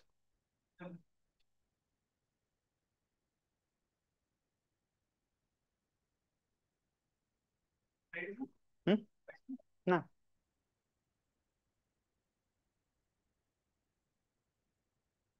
হুম। ওকে, ঠিক আছে। ডান। এরপর দেখো, যে কোষ বিভাজনের সময় মাইটোটিক অ্যাপারাটাস তৈরি করে, এখন তোমাদের মনে আছে মাইটোটিক অ্যাপারাটাস মানে কি? এই যে আমাদের স্পিন্ডল, স্পিন্ডল তন্তু, এই স্পিন্ডল তন্তুগুলাই কি? তন্তু বা হচ্ছে যন্ত্র, এটাই হচ্ছে আমাদের মাইক্রো, মানে মাইটোটিক অ্যাপারাটাস, ঠিক আছে? এটা কি কি বলা হয়? মাইটোটিক অ্যাপারাটাস। কে তৈরি করে? মাইক্রোটিউবিউলস তৈরি করে। এবার দেখো, বীজের লিপিড সঞ্চয় কোষে যে অঙ্গাণুটি দেখা যায়, এই গ্লাইঅক্সিসোম। তিনটা জিনিস তোমরা খুব নেগলেক্ট করো এই অধ্যায়টা পড়ার সময়, তিনটা জিনিস নেগলেক্ট করো, কি কি? গ্লাইঅক্সিসোম, পারঅক্সিসোম, আরেকটা কি, আরেকটা হচ্ছে আমাদের ওই যে কি বলে এটাকে, গ্লাইঅক্সিসোম, পারঅক্সিসোম, আর একটা কি যেন আছে না? এই তিনটাকে দেখছো? আমি হচ্ছে কি বলে এটাকে, মানে আমিও নেগলেক্ট করছি, যে কারণে হচ্ছে এটা আমি ভুলে গেছি। সো গ্লাইঅক্সিসোম, পারঅক্সিসোম, আর একটা কি, আর এটা হচ্ছে দেখবো না একটু পরে। সো এই তিনটা জিনিস হচ্ছে আমাদেরকে খুব ভালো করে মনে রাখতে হবে এই ক্ষেত্রে, যে এখান থেকে তোমার একটা এমসিকিউ ঠাস করে ঢুকাই দিতে পারে, ঠিক আছে? আচ্ছা। এরপর দেখো, যে তাহলে কি বলছে, যে বীজের লিপিড সঞ্চয়ী কোষে, বীজের লিপিড সঞ্চয়ী কোষে যে অঙ্গাণুটি দেখা যায় সেটার নাম হচ্ছে গ্লাইঅক্সিসোম। আচ্ছা, এরপর দেখো, অমসৃণ এন্ডোপ্লাজমিক রেটিকুলামের আউটপকেটিং এর মাধ্যমে, ঠিক আছে, আউটপকেটিং এর মাধ্যমে কি তৈরি হয়? পারঅক্সিসম। আমি খুব চেষ্টা করছি যে আউটপকেটিং জিনিসটা আসলে কি এটা বোঝার, বাট এটা আমি বুঝি নাই যে আউটপকেটিং জিনিসটা আসলে বলতে কি বোঝায়। এরপরে হচ্ছে এটা মনে রাখছে যে এটার মানে হচ্ছে আউটপকেটিং, ঠিক আছে? আউটপকেটিং মানে কি? আউটপকেটিং, ওকে। তো আউটপকেটিং এর মাধ্যমে তৈরি হয় পারঅক্সিসম। কি তৈরি হয়? পারঅক্সিসম, ওকে। আচ্ছা, এরপরে আসো, পারঅক্সিসমের অপর নাম হচ্ছে মাইক্রোসোম। পারঅক্সিসমের অপর নাম কি? মাইক্রোসোম। এবং এ কারণেই তোমরা দেখবা যে এন্ডোপ্লাজমিক রেটিকুলামের গায়ে অনেক সময় হচ্ছে আমরা যখন ইন্ডিকেট করতাম তখন এটাকে রাইবোজোম না লিখে মাইক্রোসোম লিখতাম, ঠিক আছে? তো এটা একটা ভিন্ন কারণ আছে, কারণ কি আমাদের এখান থেকে যে জিনিসটা তৈরি হয় সেটার নাম হচ্ছে পারঅক্সিসম, ঠিক আছে? তাহলে পারঅক্সিসমের আরেক নাম কি? মাইক্রোসোম, ঠিক আছে? মাইক্রোসোম মানে কি? ক্ষুদ্র, ওকে। ক্ষুদ্র দানাদার বস্তু। ডান। এরপরে আসো পরবর্তী অংশে। পরবর্তী অংশে কি বলা হয়েছে, যে আমাদের কই গেল, হাইড্রোজেন পারঅক্সাইড এবং হাইড্রোজেন পারঅক্সাইড, পারঅক্সাইডকে পানি এবং অক্সিজেনে রূপান্তরিত করে পারঅক্সিসম। আমাদের দেহে বা হচ্ছে উদ্ভিদের দেহে তোমার হচ্ছে হাইড্রোজেন পারঅক্সাইড এরকম একটা জিনিস তৈরি হয়। কি তৈরি হয়? Hydrogen peroxide. এবং তোমরা তো জানোই যে এই জিনিসটা কি, এই জিনিসটা খুবই ভয়ানক একটা জিনিস, রাইট? সো খুবই ভয়ানক একটা জিনিস হওয়ার কারণে আমাদের এই পারঅক্সিসম এটাকে কি করে, পারঅক্সিসম এটাকে হচ্ছে ভয়ানক থেকে তোমার হচ্ছে ভালো করে নিয়ে আসে। কিরকম? যে এটাকে তোমার হচ্ছে পানি, এই যে H2O প্লাস হচ্ছে তোমার অক্সিজেন, এইটাই পরিণত করে। কি তৈরি করে? এটা তৈরি করে কিসে? এটা তৈরি করে হচ্ছে আমাদের পানি এবং হচ্ছে অক্সিজেনে। তাহলে এটার কাজ কার? এটার কাজ হচ্ছে পারঅক্সিসমের। কার? পারঅক্সিসমের। এটা মনে রাখার কোনো বিষয়? দেখো তোমার হচ্ছে এটার নাম কি? এটার নাম হাইড্রোজেন পারঅক্সাইড। সো পারঅক্সাইডকে ভালো কে করতে পারে? পারঅক্সিসম। শেষ। ঠিক আছে? এভাবে জিনিসটা কাজ করে। ওকে। এবার দেখো, কোষীয় বিপাকক্রিয়ায় অংশগ্রহণকারী মাইক্রোবডিস, এই যে এই লোকটার কথা বলতেছিলাম, মাইক্রোবডিস। মাইক্রোবডিস কয় প্রকারের? তিন প্রকারের। পারঅক্সিসম, গ্লাইঅক্সিসম এবং হচ্ছে কি, এসফেরোসোম। তাহলে কোষের বিপাক ক্রিয়ায় এখন তোমার কাছে প্রশ্ন হতে পারে যে বিপাক ক্রিয়া ব্যাপারটা কি? বিপাক ক্রিয়া মানে হচ্ছে মেটাবলিজম। মেটাবলিজম মানে কি? মেটাবলিজম মানে হচ্ছে পরিবর্তন। পরিবর্তন মানে কি? জিনিসটা একরকম ছিল, সেটাকে একটু মানে মডিফাই করে অন্যরকম তৈরি করা। কেন? কারণ হচ্ছে যদি জিনিসটা ওইরকম থাকে তাহলে আমার শরীরে সমস্যা হতে পারে। যেমন হাইড্রোজেন পারঅক্সাইড, এটা যদি আমার শরীরে থাকে, এটা একটা টক্সিন জিনিস বা হচ্ছে একটা বিষাক্ত জিনিস, আমার শরীরের জন্য খারাপ। সো এই কারণে এই জিনিসটা কি করে, এই জিনিসটা হচ্ছে আমার জিনিসটাকে, মানে এই টক্সিন জিনিসটাকে পরিবর্তন করে দেয়, আমার শরীরের জন্য ভালো যে জিনিসটা সেটাই করে দেয়। যেমন একটু দেখলা যে হাইড্রোজেন পারঅক্সাইডকে পানি তৈরি করে দিয়েছে, পানিতে পরিণত করে দিয়েছে। এই কারণে এটাকে আমরা বলি হচ্ছে মাইক্রোবডিস, ঠিক আছে? ওকে। এরপর দেখো, মাইটোকন্ড্রিয়ার অপর নাম কোষের শক্তিঘর। এটা আমি যদি নাও বলতাম তোমরাও পারতা, আমি জানি। স্তন্যপায়ীদের লোহিত রক্তকণিকার কোষ আয়তন, মানে কোষে আয়তনের, সরি, দুইটা ভুল হয়ে গেছে, সমস্যা নেই। স্তন্যপায়ীদের লোহিত রক্তকণিকায় কোষে আয়তনের 20% কি? মাইটোকন্ড্রিয়া। এরপর দেখো, কোষের রান্নাঘর, এই জিনিসটা খুব গুরুত্বপূর্ণ। আমাদের প্লাস্টিডের অনেকগুলা নাম আছে। প্লাস্টিড অথবা তুমি এটা বলতে পারো যে আমাদের ক্লোরোপ্লাস্টের, হ্যাঁ, প্লাস্টিড অথবা হচ্ছে ক্লোরোপ্লাস্ট, ঠিক আছে? এটার না কি কি নাম আছে? প্রথমত হচ্ছে কোষের রান্নাঘর, কারণ কি এখানে সালোক সংশ্লেষণ প্রক্রিয়া কি হয়? সালোক সংশ্লেষণ প্রক্রিয়া তোমার হচ্ছে খাদ্য তৈরি হয়, রাইট? এরপর দেখো, শক্তি রূপান্তরের অঙ্গাণু। আমাদের যে সৌরশক্তি আছে, আমাদের যে সৌরশক্তি আছে, সেই সৌরশক্তিকে কি করে? সেই সৌরশক্তিকে আমাদের হচ্ছে কিসে পরিণত করে? রাসায়নিক শক্তিতে পরিণত করে। কিসে পরিণত করে? রাসায়নিক শক্তিতে পরিণত করে। এ কারণে এটাকে আমরা কি বলি? এটাকে আমরা বলি হচ্ছে শক্তি রূপান্তরের অঙ্গাণু। কি বলি? শক্তি রূপান্তরের অঙ্গাণু। এরপরে হচ্ছে শর্করা জাতীয় খাদ্যের কারখানা, অর্থাৎ আমাদের এই জায়গা থেকে যেহেতু সালোকসংশ্লেষণ প্রক্রিয়ায় খাদ্য তৈরি হয়, অবভিয়াসলি এটাকে আমরা কি বলতে পারি? এটাকে আমরা বলতে পারি শর্করা জাতীয় খাদ্যের কারখানা, ওকে। সো এটাই হচ্ছে আমাদের প্লাস্টিড। এরপর দেখো বর্ণহীন প্লাস্টিডকে আমরা কি বলবো, লিওকোপ্লাস্ট। কেন বলবো? কারণ লিওকো মানে কি, লিওকো মানে হচ্ছে বর্ণহীন, মনে আছে তোমাদের? লিওকো মানে কি, লিওকো মানে হচ্ছে বর্ণহীন, তো বর্ণহীন জিনিসকে আমরা বলি হচ্ছে লিওকোপ্লাস্ট। এরপর দেখো শর্করা থেকে শ্বেতসার জাতীয় খাদ্য, শর্করা থেকে শ্বেতসার জাতীয় খাদ্য সঞ্চয় করে কে? এই খাদ্য সঞ্চয় করে হচ্ছে অ্যামাইলোপ্লাস্ট। এই যে প্লাস্ট মানে কি, প্লাস্ট মানে হচ্ছে আমাদের ওই যে তোমার লিওকোপ্লাস্ট। আর এই অ্যামাইলো, এই অ্যামাইলো মানে কি বলতো? অ্যামাইল মানে হচ্ছে, অ্যামাইল মানে হচ্ছে আমাদের এস্টার্স বা শর্করা, ঠিক আছে? এস্টার্স বা হচ্ছে কি শর্করা। এবং এটার কারণেই আমরা এটাকে কি হিসাবে চিনি, এটাকে আমরা চিনি হচ্ছে অ্যামাইলোপ্লাস্ট হিসাবে। তাহলে আমাদের এই যে শ্বেতসার জাতীয় খাদ্য সঞ্চয় করে কে? শ্বেতসার জাতীয় খাদ্য সঞ্চয় করে অ্যামাইলোপ্লাস্ট, ঠিক আছে? বা শর্করা জাতীয় খাদ্য সঞ্চয় করে কে? অ্যামাইলোপ্লাস্ট। এবার দেখো স্নেহ জাতীয় খাদ্য সঞ্চয় করে কে? স্নেহ জাতীয় খাদ্য সঞ্চয় করে হচ্ছে আমাদের ইলায়োপ্লাস্ট। ওকে, সো ইলায়োপ্লাস্টের ক্ষেত্রে এই যে লাই কথাটা আছে না, ইলায়ো, ইলাইও, সো এই লাই কথার শব্দের অর্থ কি? লাই শব্দের অর্থ হচ্ছে এদের লিপিড, ঠিক আছে? আর লিপিড মানে কি? লিপিড মানেই হচ্ছে স্নেহ। লিপিড মানেই কি? লিপিড মানেই হচ্ছে স্নেহ। তাহলে ইলায়োপ্লাস্ট কি? ইলায়োপ্লাস্ট হচ্ছে আমাদের যে কি করে, স্নেহ জাতীয় খাদ্য সঞ্চয় করে। আর প্রোটিন সঞ্চয়কারী এটা কে হবে? এটা হবে অ্যালিওরো। অ্যালিওরো মানে কি? অ্যালিওর মানে হচ্ছে প্রোটিন গ্রেইন। অ্যালিও মানে কি? প্রোটিন গ্রেইন বা হচ্ছে প্রোটিন দানা, প্রোটিন গ্রেইন বা হচ্ছে প্রোটিন দানা। তো এই কারণে এটা কি করবে, এটা হচ্ছে এই এই প্রোটিন জাতীয় খাদ্য সঞ্চয় করবে। আশা করি এরপর থেকে তোমাদের আসলে এই জিনিসটা কোনো ভুল হবে না, ঠিক আছে? তাহলে শর্করা কি, সরি, শ্বেতসার জাতীয় খাদ্য সঞ্চয় করে অ্যামাইলোপ্লাস্ট, স্নেহ জাতীয় খাদ্য সঞ্চয় করে ইলায়োপ্লাস্ট, আর প্রোটিন সঞ্চয় করে কে? অ্যালিউরোপ্লাস্ট, ঠিক আছে? ওকে, ভেরি গুড। এরপর দেখো ফল, বীজ, তারপরে হচ্ছে ফুলের পাপড়ি, অর্থাৎ রঙিন জায়গাগুলোতে কে থাকে? ক্রোমোপ্লাস্ট। কেন? ক্রোম মানে কি? ক্রোম মানে হচ্ছে রঙিন, ক্রোম মানে কি? রঙিন। সো ক্রোম মানে রঙিন হওয়ার কারণে আমরা ক্রোমোপ্লাস্ট কোথায় পাই? ফল, বীজ, ফুলের পাপড়ি, গাজরের মূল ইত্যাদি ইত্যাদি জায়গায় পাই। এরপর দেখো উদ্ভিদ কোষের সাইটোপ্লাজমের সর্ববৃহৎ অঙ্গাণুটির নাম কি? এটা আমরা সবাই জানি, সেটা হচ্ছে কে? প্লাস্টিড। ওকে, আচ্ছা। এরপরে আসো আমাদের এই ক্লোরোপ্লাস্ট, এই জিনিসটা আমাদের পঞ্চম অধ্যায়ের পড়া, এইখানেরও পড়া, খুব গুরুত্বপূর্ণ জিনিস। দেখো আমাদের যখন আমাদের জিজ্ঞেস করা হবে নিচের কোনটি গোলাকার ক্লোরোপ্লাস্টের ক্ষেত্রে প্রযোজ্য, বা নিচের কোথায় গোলাকার ক্লোরোপ্লাস্ট পাওয়া যায়, সো আমরা হচ্ছে পিঠা খাই না, পিঠা, পিঠা থাকে মানে বেশিরভাগ ক্ষেত্রে পিঠাগুলো আমাদের কি আকৃতির হয়? পিঠাগুলো আমাদের গোল আকৃতির হয়। কি আকৃতির হয়? ওই যে দেখো তোমার যতগুলো পিঠা আছে, ওই যে কি বলে এটাকে, হ্যাঁ পিঠার নাম তো ভুলে গেছি। যত প্রকার পিঠা আছে সেগুলো বেশিরভাগই হচ্ছে গোল আকার, না চারকোনা পিঠা আমি খুব কমই দেখছি, ঠিক আছে? জামাই পিঠা সব থেকে কমন উদাহরণ, ঠিক আছে? তো জামাই পিঠা এগুলো কি হয়? গোলাকার হয়। তাহলে পিঠোফোড়া, ঠিক আছে, এটা কি পিঠা, পিঠা থেকে মনে রাখবো গোলাকার। ওকে, সো পিঠাটা কেমন? গোলাকার। আচ্ছা, এরপর দেখো পেয়ালা আকৃতির। আমরা চা কোথায় খাই? চা কোথায় খাই? পেয়ালায় খাই, ঠিক আছে?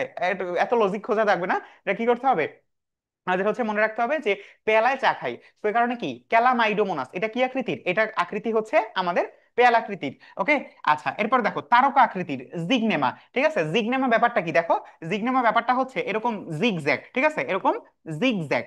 সো এখান থেকে মনে রাখবা কি জিগনেমা কি আকৃতির? তারকা আকৃতির, ঠিক আছে? জিগমা মানে জিগ মানে কি, জিগ মানে হচ্ছে জিগজ্যাগ, এবং জিগজ্যাগ করে এরকম একটা তারকা আকৃতি তৈরি করছে। তো এই কারণে এটাকে আমরা বলি হচ্ছে জিগনেমা। সর্পিলাকার, এটা তো তোমরা সবাই জানো যে স্পাইরাল মানেই কি, স্পাইরাল মানেই হচ্ছে আমাদের সর্পিলাকার বা হচ্ছে সর্পিল। সো এই কারণে স্পাইরাল কি হবে? স্পাইরোগাইরা। এরপরে হচ্ছে জালিকাকার, জালিকাকার হচ্ছে অয়েডোগোনিয়াম। এবং এই যে ফিতা বা আংটি বা গার্ডল আকৃতির, এই গার্ডল আকৃতির জিনিসটা কি জানো? ওই যে তোমরা মাথায় দাও না চুল বাঁধার জন্য, এই যে কেমন করে করে কেন যে দাও মাথায়, সো ওই জিনিসটাই হচ্ছে কি গার্ডল আকৃতি। এবং এই গার্ডল আকৃতির উদাহরণ হচ্ছে আমাদের উলোথ্রিক্স। ওকে, এর উদাহরণ কে? উলোথ্রিক্স। এবং পরীক্ষায় যদি আসে এইটাই আসতে পারে উলোথ্রিক্সের কথা, ঠিক আছে? উলোথ্রিক্স। এবং শৈবালে বৈচিত্র্যটা হচ্ছে কি এটার বেশি, অর্থাৎ শৈবালে ক্লোরোপ্লাস্টের বৈচিত্র্যটা কি সব থেকে বেশি। ওকে, বেনি ব্যান্ড। আচ্ছা, এবার দেখো মানুষের আরবিসি তে অনুপস্থিত হচ্ছে আমাদের আয় হায়, এটা কি উল্টো হয়ে গেছে আর কি, মানে আমাদের হচ্ছে নিউক্লিয়াস অনুপস্থিত কোথায় কোথায়? নিউক্লিয়াস অনুপস্থিত হচ্ছে আরবিসি এবং হচ্ছে অনুচক্রিকাতে। কোথায় নিউক্লিয়াস অনুপস্থিত? কোথায়? আরবিসি এবং হচ্ছে আমাদের অনুচক্রিকাতে, ঠিক আছে? দু একটা জায়গায় হচ্ছে একটু ভুল হয়ে গেছে দ্রুত লিখতে গিয়ে। তো মানুষের আরবিসি তে অনুপস্থিত হচ্ছে নিউক্লিয়াস, এবং অনুচক্রিকাতেও কি নিউক্লিয়াসের অনুপস্থিতি রয়েছে। এরপর দেখো কোষীয় বিপাকের নিয়ন্ত্রক অঙ্গাণুকে অবশ্যই নিউক্লিয়াস, এবং এ কারণে এটাকে আমরা হচ্ছে কি বলি? কেন্দ্রক বলি। কি বলি? কেন্দ্রক। ওকে, এরপর দেখো উদ্ভিদ কোষে একাধিক নিউক্লিয়াস থাকলে সেটাকে বলবো আমরা কি? সিনোসাইট। এটা আমরা খুব ভালো করেই জানি যে উদ্ভিদ কোষে যদি একাধিক নিউক্লিয়াস থাকে সেটাকে আমরা বলি হচ্ছে সিনোসাইট। আর প্রাণী কোষে যদি এটা থাকে সেটাকে আমরা বলি হচ্ছে প্লাজমোডিয়াম। রাইট, পথে প্রাণী কোষ, পথে প্লাজমোডিয়াম, শেষ। ওকে, তারপরে আমরা সামনে আগাই যে ক্রোমোজোম ট্রান্সক্রিপশনে ভূমিকা পালন করে এমআরএনএ। আমাদের যে ট্রান্সক্রিপশন ঘটে সেই ট্রান্সক্রিপশনে ভূমিকা পালন করে এমআরএনএ। আমি খুব অবাক হয়েছি যে তোমাদের এখান থেকেও প্রশ্ন হয়েছে। আমাদের এই যে পোর্শনটা আছে, যে পোর্শন থেকে সাধারণত প্রশ্ন হয় না, এখান থেকেও তোমাদের প্রশ্ন হয়েছে। সো ট্রান্সক্রিপশন আমরা জানি যে আমাদের সেন্ট্রাল ডগমা অফ লাইফ ঘটে। কি হয়? সেন্ট্রাল ডগমা, এটা একটু দেখো। সেন্ট্রাল ডগমা অফ লাইফ, এটার মানে কি জানো? এটার মানে হচ্ছে ডিএনএ থেকে ডিএনএ এর ডিএনএ এর রেপ্লিকেশন, ডিএনএ থেকে ডিএনএ এর রেপ্লিকেশন, ঠিক আছে? ডিএনএ থেকে ডিএনএ এর রেপ্লিকেশন, আবার ডিএনএ থেকে এমআরএনএ এর ট্রান্সক্রিপশন। এমআরএনএ এর কি? ট্রান্সক্রিপশন, ঠিক আছে? এমআরএনএ এর ট্রান্সক্রিপশন। আবার আমাদের হচ্ছে এই আরএনএ থেকে, মানে এমআরএনএ থেকে প্রোটিনের ট্রান্সলেশন। প্রোটিনের কি? ট্রান্সলেশন, ঠিক আছে? সো এই জিনিসটাকে আমরা বলি হচ্ছে central dogma of life. Okay, so এই সেন্ট্রাল ডগমা অফ লাইফ, এই জিনিসটার আওতায় আমাদের ক্রোমোজোমের ট্রান্সক্রিপশনে ভূমিকা পালন করে এমআরএনএ। বংশগতির ধারক বলা হয় আমাদের ডিএনএ কে, এগুলো আমরা সবাই জানি। প্রকৃত ক্রোমোজোমের স্থায়ী উপাদান, অর্থাৎ আমাদের একমাত্র ডিএনএই হচ্ছে প্রকৃত ক্রোমোজোমের একটা স্থায়ী উপাদান, মাথায় রাখতে হবে। ওকে, আচ্ছা, ক্রোমোজোমের বিভিন্ন উপাদানের মধ্যে ডিএনএ এর পরিমাণ কত? 45%। কত পার্সেন্ট? 45%। ক্রোমোজোমের বিভিন্ন উপাদানের মধ্যে আমাদের ডিএনএ বা ডিঅক্সিরাইবো নিউক্লিক অ্যাসিডের পরিমাণ 45%। ওকে, আচ্ছা, এরপর দেখো জীবনের আণবিক ভিত্তি। তোমরা একটু আগে বলে আসছো ডিএনএ আরএনএ এর প্রধান কাজ হচ্ছে প্রোটিন সংশ্লেষ, ওই চিত্রকে দেখে আসলাম। সবচেয়ে ক্ষুদ্রাকার আরএনএ হচ্ছে আমাদের টিআরএনএ। টিআরএনএ মানে কি? ট্রান্সফার আরএনএ, ঠিক আছে? কয় কি আরএনএ? Transfer RNA. এবং তোমরা জেনে রাখবা যে আমাদের টোটাল 5 ধরনের, কয় ধরনের? 5 ধরনের আমাদের হচ্ছে আরএনএ আছে। কয় ধরনের আরএনএ আছে? 5 ধরনের আরএনএ আছে। তার মধ্যে সব থেকে ক্ষুদ্রাকৃতির হচ্ছে টিআরএনএ, সব থেকে বৃহদাকার হচ্ছে এমআরএনএ। এবার দেখো ক্লোভার লিফ মডেল অনুসারে আমাদের একটা মানে মডেল আছে। সেই মডেল অনুসারে আমাদের এই মডেলটা হচ্ছে কেমন? এই মডেলটা হচ্ছে এরকম, হ্যাঁ। সো এই মডেলটা অনুসারে আমাদের হচ্ছে কি, এটাকে আমরা বলি ক্লোভার লিফ। সো এই ক্লোভার লিফ মডেল অনুসারে আরএনএর বাহু থাকে কয়টা? 5টা। 1 2 3 4 5, ঠিক আছে? 5টা বাহু থাকে এবং একটি মাত্র পলিনিউক্লিওটাইড চেইন দ্বারা গঠিত হয় আরএনএ। তাহলে আমাকে বলতে পারবা যে ডিএনএ কয়টা পলিনিউক্লিওটাইড চেইন দ্বারা গঠিত? ডিএনএ কয়টা পলিনিউক্লিওটাইড চেইন দ্বারা গঠিত? ঠিক আছে, কে কে হচ্ছে তোমার মানে ক্লাসে মনোযোগ আছে একটু লক্ষ্য করি তো। বলো, ডিএনএ হচ্ছে কয়টা পলিনিউক্লিওটাইড দ্বারা গঠিত? ভাই আমারটা দেন নাই। ও দিছেন, থ্যাংক ইউ।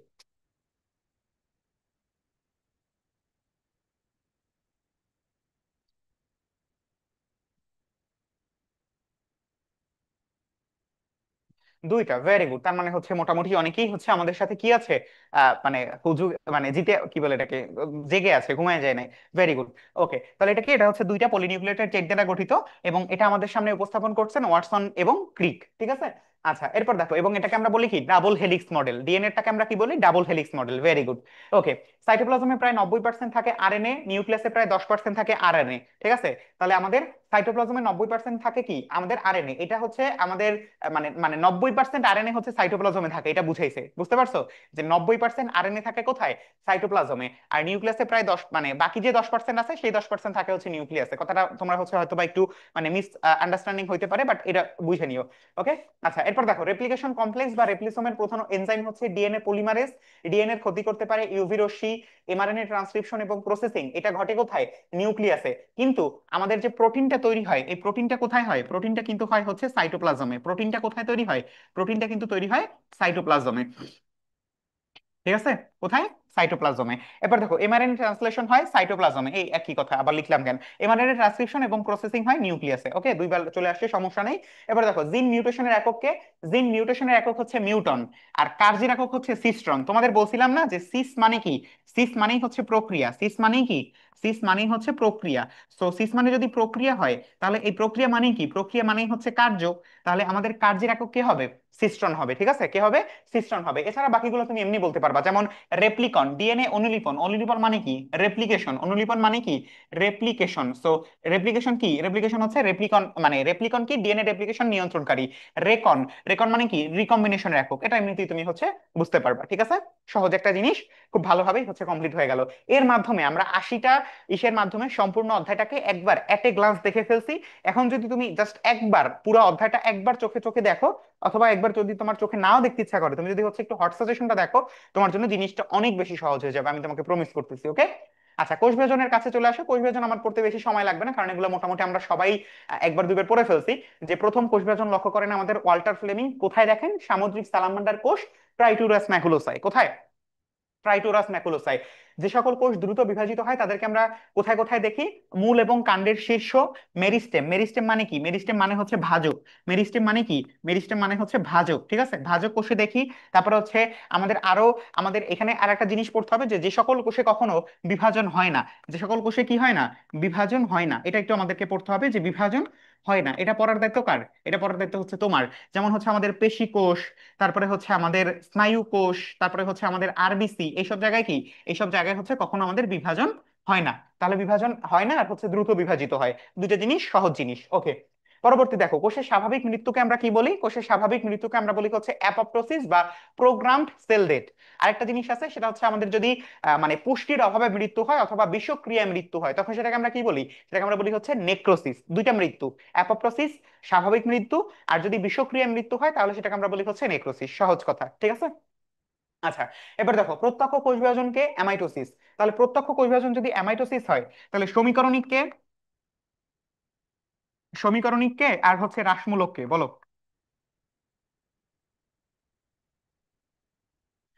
সমীকরণিককে আর রাসমূলককে দ্রুত বলো তো। ভাই, ভাই পানি কই, ভাই।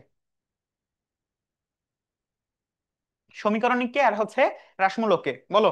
তোমরা আবার অনেকে ঘুমায় পড়তে পারো, এর জন্য হচ্ছে একটু দ্রুত বলো, বলে না কেন? সমীকরণিক মাইটোসিস, রাসমূলক হচ্ছে meiosis. Very good, mitosis, meiosis, ঠিক আছে। ওকে, রাইট, ভেরি গুড। এরপর দেখো, নিম্ন শ্রেণীর জীবদেহে বংশবিস্তার ঘটে কোন প্রক্রিয়ায়? অ্যামাইটোসিস প্রক্রিয়ায়। মাইটোসিসের নিউক্লিয়াসের বিভাজনকে আমরা কি বলি? ক্যারিওকাইনেসিস। মনে আছে ক্যারিয়ন মানে কি? ক্যারিয়ন মানে হচ্ছে নিউক্লিয়াস, ক্যারিয়ন মানে হচ্ছে নিউক্লিয়াস, আর আমাদের এই যে কি বলে কাইনেসিস, কাইনেসিস মানে কি? কাইনেসিস মানে হচ্ছে মুভমেন্ট। দুইটাকে একত্রে আমরা বলি হচ্ছে নিউক্লিয়াসের বিভাজন। ওকে, আচ্ছা, এরপর দেখো, এই জিনিসটা তোমার মনে করো তোমার জন্য হচ্ছে একটা লাইফ, মানে বলতে পারি হচ্ছে চেঞ্জিং জিনিস, যে জননাঙ্গ সৃষ্টি হয় মাইটোসিস প্রক্রিয়ায়। মনে রাখবা, জননাঙ্গ সৃষ্টি হয় মাইটোসিস প্রক্রিয়ায়, জনন কোষ সৃষ্টি হয়, জনন আঙ্গ অর্থাৎ জনন অঙ্গ এটা সৃষ্টি হয় মাইটোসিস প্রক্রিয়ায়, জনন কোষ এটা সৃষ্টি হয় মায়োসিস প্রক্রিয়ায়, আর জনন কোষের যে বৃদ্ধি এটা আবার মাইটোসিস প্রক্রিয়া। তার মানে মাইটোসিস, মায়োসিস, মাইটোসিস, অর্থাৎ আমাদের প্রসেসটা কি? Mitosis, meiosis, mitosis, right. Okay, এবার দেখো, মুক্ত নিউক্লিয়ার বিভাজনের উদাহরণ ডাবের পানি। বহু নিউক্লিয়াস যুক্ত প্রাণী কোষ হচ্ছে প্লাজমোডিয়াম, উদ্ভিদ সিনোসাইট। আরো একবার দেখে আসছি, কোষচক্র আবিষ্কার করেন হাওয়ার্ড এবং পেল্ক। ডিএনএ এর প্রতিলিপি গঠিত হয় ইন্টারফেজের এস দশায়। আমরা জানি যে আমাদের যে ইন্টারফেজ আছে, সেই ইন্টারফেজের, হুম, এই ইন্টারফেজের হচ্ছে তিনটা কি আছে, তিনটা দশা আছে। কি দশা? জি 1, তারপরে হচ্ছে এস, আর হচ্ছে জি 2। সো এর মধ্যে আমাদের জি 1 এটার কথা আমরা বাদ দিই, আমাদের জি 2 এটার কথা বাদ দিই, বাকি থাকে কে? এস। এই এস মানে কি? এস মানে হচ্ছে সিনথেসিস। সো এই সিনথেসিস দশায় আমাদের কি হয়? সিনথেসিস দশায় আমাদের হচ্ছে ডিএনএ সংশ্লেষণ হয়। ইন্টারফেস কোষচক্রের মোট সময়ের ব্যয় হয় 90 থেকে 95 ভাগ সময়, বাকি 5 থেকে 10 ভাগ হচ্ছে আমাদের মাইটোটিক ফেজ। এখানে একটা জিনিস মনে রাখো, যে ইন্টারফেজের অবস্থায় আমাদের যে নিউক্লিয়াসটা আছে, সেই নিউক্লিয়াসটার নাম কি বলতে পারবা? ইন্টারফেস অবস্থায় আমাদের যে নিউক্লিয়াসটা থাকে, সেই নিউক্লিয়াসটার নাম কি? ইন্টারফেস অবস্থায় আমাদের যে নিউক্লিয়াসটা বিপাকীয়। ভেরি গুড নবনীতা, নবনীতা তুমি খুব সুন্দর উত্তর করছো। যে নিউক্লিয়াস যেটা থাকে সেটাকে আমরা বলি হচ্ছে বিপাকীয় নিউক্লিয়াস। কি বলি? বিপাকীয় নিউক্লিয়াস। কি বলি? বিপাকীয়, বিপাকীয় নিউক্লিয়াস। Very good. ওকে, এরপর দেখো যে আমাদের এই বিভাজন, এই বিভাজনের জন্য অভ্যন্তরীণ উদ্দীপনা প্রদান করে সাইক্লিন সিডিকে যৌগ। এই সিডিকে মানে কি? সিডিকে মানে হচ্ছে cyclin dependent kinase, cyclin dependent kinase, ঠিক আছে, সাইক্লিন ডিপেন্ডেন্ট কাইনেস। এবার দেখো, প্রতিলিপি, ডিএনএ প্রতিলিপি কোথায় হয় না? এটা কিন্তু খুব গুরুত্বপূর্ণ একটা প্রশ্ন, যে ডিএনএ এর প্রতিলিপি বা ডিএনএ এর রেপ্লিকেশন কোথায় হয় না? আমাদের ইন্টারকাইনেসিস দশায় বা ইন্টারকাইনেসিসে হচ্ছে আমাদের ডিএনএ এর প্রতিলিপি বা প্রতিলিপন ঘটে না। কোথায় ঘটে না? ইন্টারকাইনেসিসে। কোথায়? ইন্টারকাইনেসিসে। আচ্ছা, এরপর দেখো, অনিয়ন্ত্রিত মাইটোসিস সৃষ্টি করে কি? Tumour, cancer. কি সৃষ্টি করে? টিউমার এবং ক্যান্সার সৃষ্টি করে। টিউমার সৃষ্টি হওয়াকে কি বলা হয়? এই জিনিসটা খুব গুরুত্বপূর্ণ, যে আমাদের টিউমার সৃষ্টি হওয়াকে আমরা কি বলি।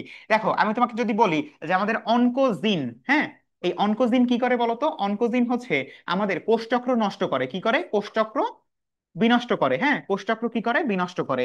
এখন আমরা একটু আগে বলছি কি, যে আমাদের যদি কোষচক্র বিনষ্ট হয় তাহলে আমাদের কি হয়? তাহলে আমাদের হচ্ছে ওই যে অনিয়ন্ত্রিত মাইটোসিস ঘটে। আর অনিয়ন্ত্রিত মাইটোসিস হলে কি হয়? এই যে তুমি বলছো যে টিউমার হয়, তার মানে কি আমার এই অনকোজিনের মানে প্রসেসের কারণে, বা অনকোজিনের যে প্রসেস আছে সেই প্রসেসের কারণে আমাদের যদি হচ্ছে কিছু ঘটিত হয় বা সংঘটিত হয়, সেই জিনিসটাই কি? সেই জিনিসটাই হচ্ছে আমাদের টিউমার। এবং এ কারণেই টিউমার সৃষ্টি হওয়াকে আমরা কি বলি?